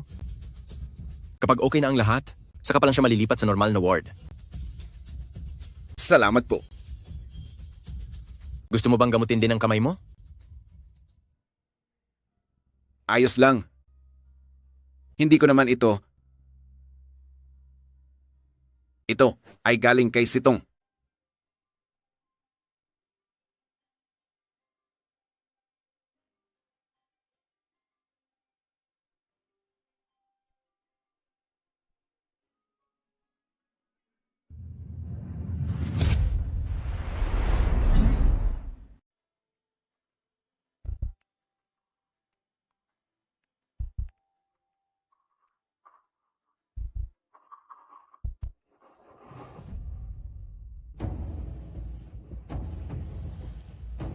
Bumabuti na ang kalagayan ng pasyente ngayon.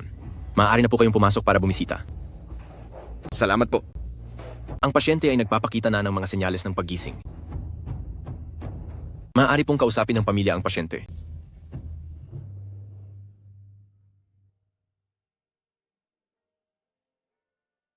Sinabi na ng tito, doktor, na maya-maya ay pwede na tayong pumasok para kausapin ang mami nyo.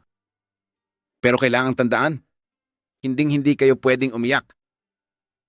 Sa kalagayan ni mami, hindi pwede ang masyadong bugso ng damdamin. Naintindihan nyo ba? Opo. Tara na. Mami, nandito na kami.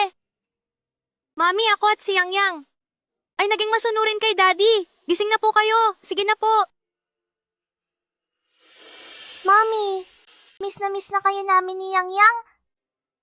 Pumangon na po kayo at kausapin kami. Sige na po. Daddy, parang hindi po tayo naririnig ni Mommy. Sige na. Huwag na tayong umiyak. Kanina noong nasa labas tayo, hindi ba nangako kayo kay Daddy na hindi kayo iiyak? Pero hindi ko po mapigilan. Alam ko. Pero ang ating Yue ay matatag. Siguradong magiging matapang si Yuyu, hindi ba? Ganito na lang. Isama mo muna si Yang Yang sa labas. Hayaan niyo munang kami ni Mami ang mag-usap sandali. Siguradong magiging matatag si Yue, hindi ba? Kaya ganito. Isama mo muna si Yang Yang sa pag-alis. At hayaan mo muna ang Daddy at Mami na mag-usap nang kaming dalawa lang. Hayaan mong si Daddy ang gumising kay Mami. Sige po.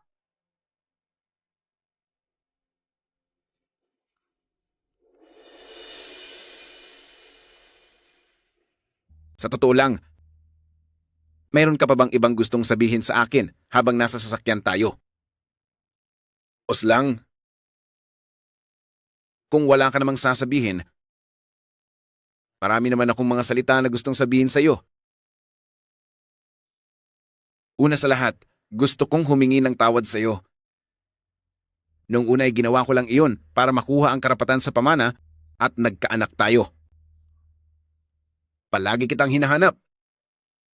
Ngunit hindi kita matagpuan. Nang unang beses kang lumitaw sa harap ko, hindi pa rin kita nakilala. Pero si Tong, alam mo ba?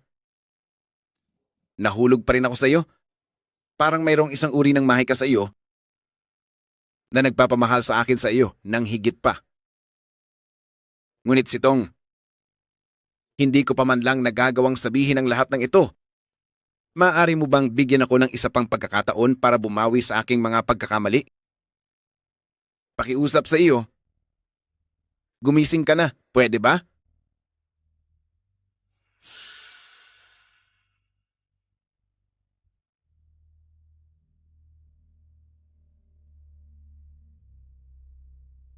Qin Yao, paano mo balak bumawi sa akin?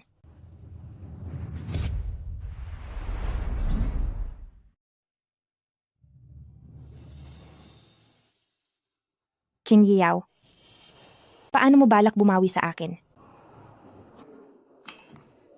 Kama number 2, may tumatawag. Doktor, gising na po siya. Wala nang masyadong problema ang pasyente. Maaari na siyang ilipat sa regular na ward. Kapag magaling na ang mga sugat, tsaka na siya lumabas ng ospital. Maraming salamat po.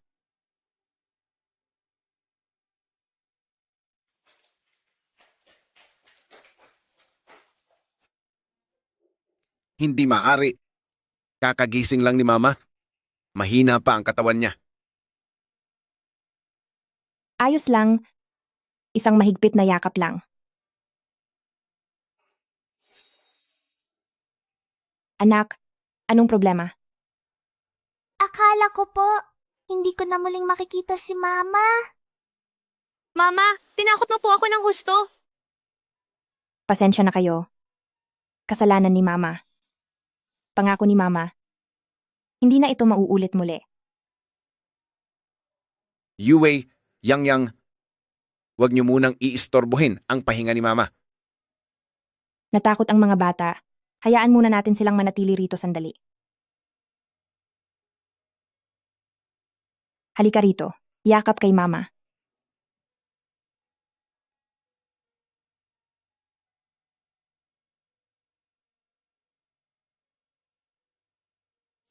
Ano po ito? Masustansyang pagkain na niluto ng kusinero natin sa bahay. Lugaw na naman? Nagtanong na ako sa doktor. Sa ngayon, mga malalambot na pagkain lang ang pwede mong kainin.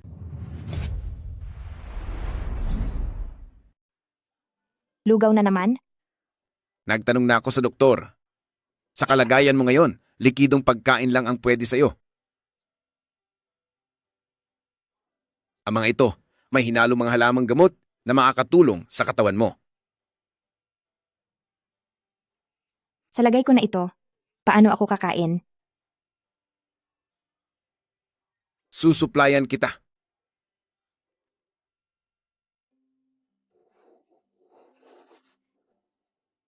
Anong tinatawa-tawa mo? Siguro ay, unang beses mong mag-alaga ng tao, no? Sinong nagsabi? Ano kasi? Si Yang ay bata pa lang noong ako ang nagpalaki sa kanya. Yang, alam mo ba ito? Hindi po alam ni Yang. Oh, hindi pala alam eh. Sige na nga, aminado akong unang beses ko itong mag-alaga. Salamat, Yao. Anong problema? Wala ito. Noong wala akong malay, parang narinig kong may nagtapat sa akin. Talaga po? Sino po iyon? Yang, Yue. Hindi ko rin alam kung sino talaga iyon. Hindi ko po alam. Hindi po alam ni Yang.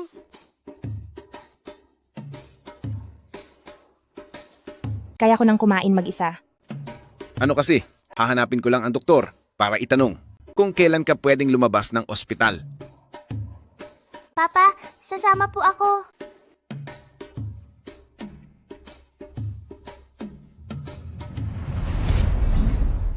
Saka, hahanapin ko muna ang doktor para magtanong kung kailan ka pwedeng lumabas ng ospital. Papa, sasama rin po ako sa inyo.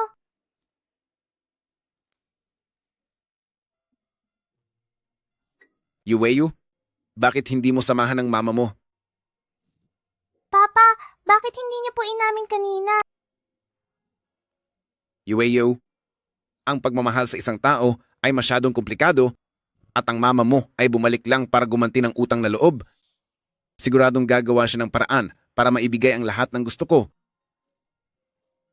Kaya hindi ko dapat ipilit sa kanya ang nararamdaman ko. Paano kung hindi naman pala ako mahal ni mama? Pero hindi niyo pa naman po tinatanong si Mama. Paano niyo malalaman ang iniisip niya?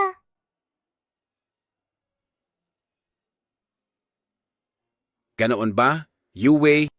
Opo? Baka gusto mong subukan si mama para kay papa? Walang problema po. Ipauubayan niyo po sa akin yan. Sige, pumunta ka na.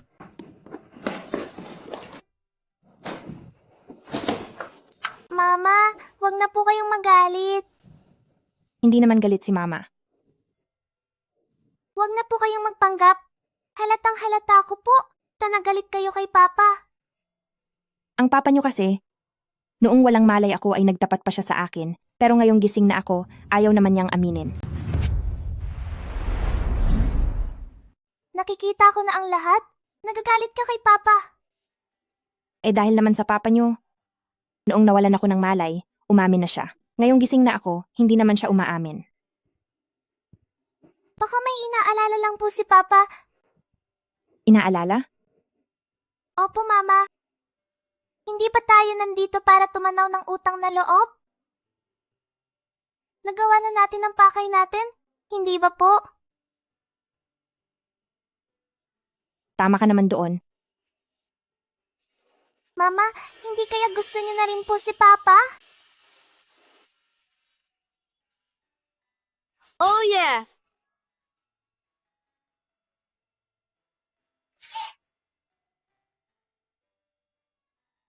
Mama, sa totoo lang minsan, pwedeng maging malakas ang loob ng mga babae. Hindi kailangang hintayin ng lalaki na unang magsalita. Kung hindi ay mawawala lang ang kaligayahan mo.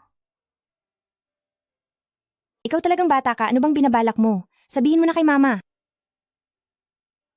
Mama, hayaan din nating mag-alala si Papa kahit minsan.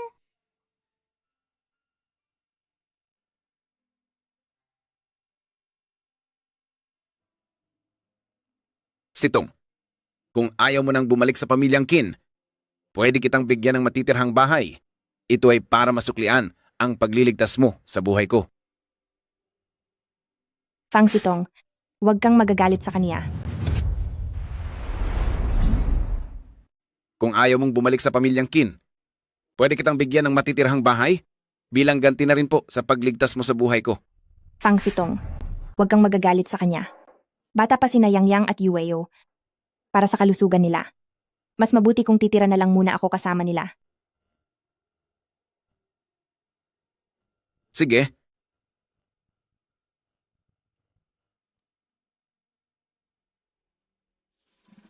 Magpahinga na kayo ng mabuti. Sige. Yang Yang, Yue, ito ang sasabihin niyo sa papa niyo mamaya.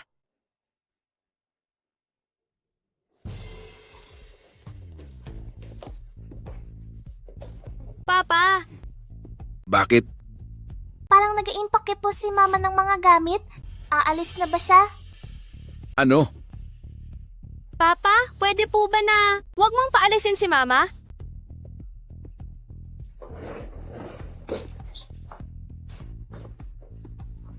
Yehey!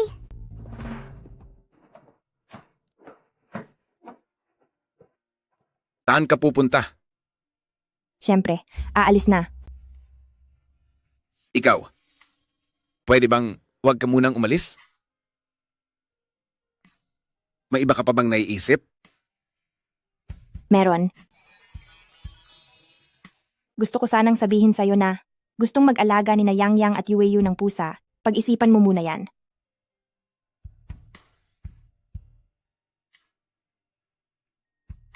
Sitong. Huwag kang umalis. Bakit hindi ako aalis? Ano pa bang gagawin ko rito? Kailangan ka pa ni na Yang Yang at Yueyu. Malaki na sina Yang Yang at Yueyu. Maiintindihan din nila tayo. Hindi ako aalis. Para saan pa kung mananatili ako? Kailangan ka pa ni na Yang Yang at Yue. Malaki na si Yang Yang Yue at maiintindihan niya tayo. Isa pa, ang ating kasal ay isang aksidente lamang. Oras na para tapusin na ito.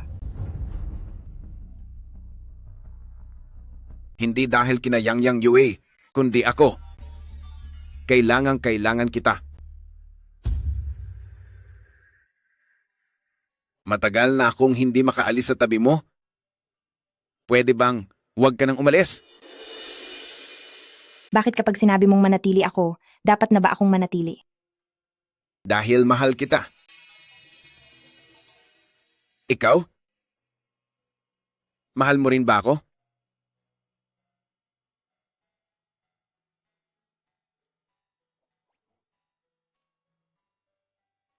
Yahey! Sa wakas, nag-confess na rin si Papa kay Mama. Sa wakas, sina Papa at Mama ay magkakasama na talaga. Teka. Kayo, nilinlang niyo ba ako? Oo naman. Kung hindi kita binigla ng ganoon, paano namin malalaman kung kailan ka magsasabi ng totoo mong nararamdaman?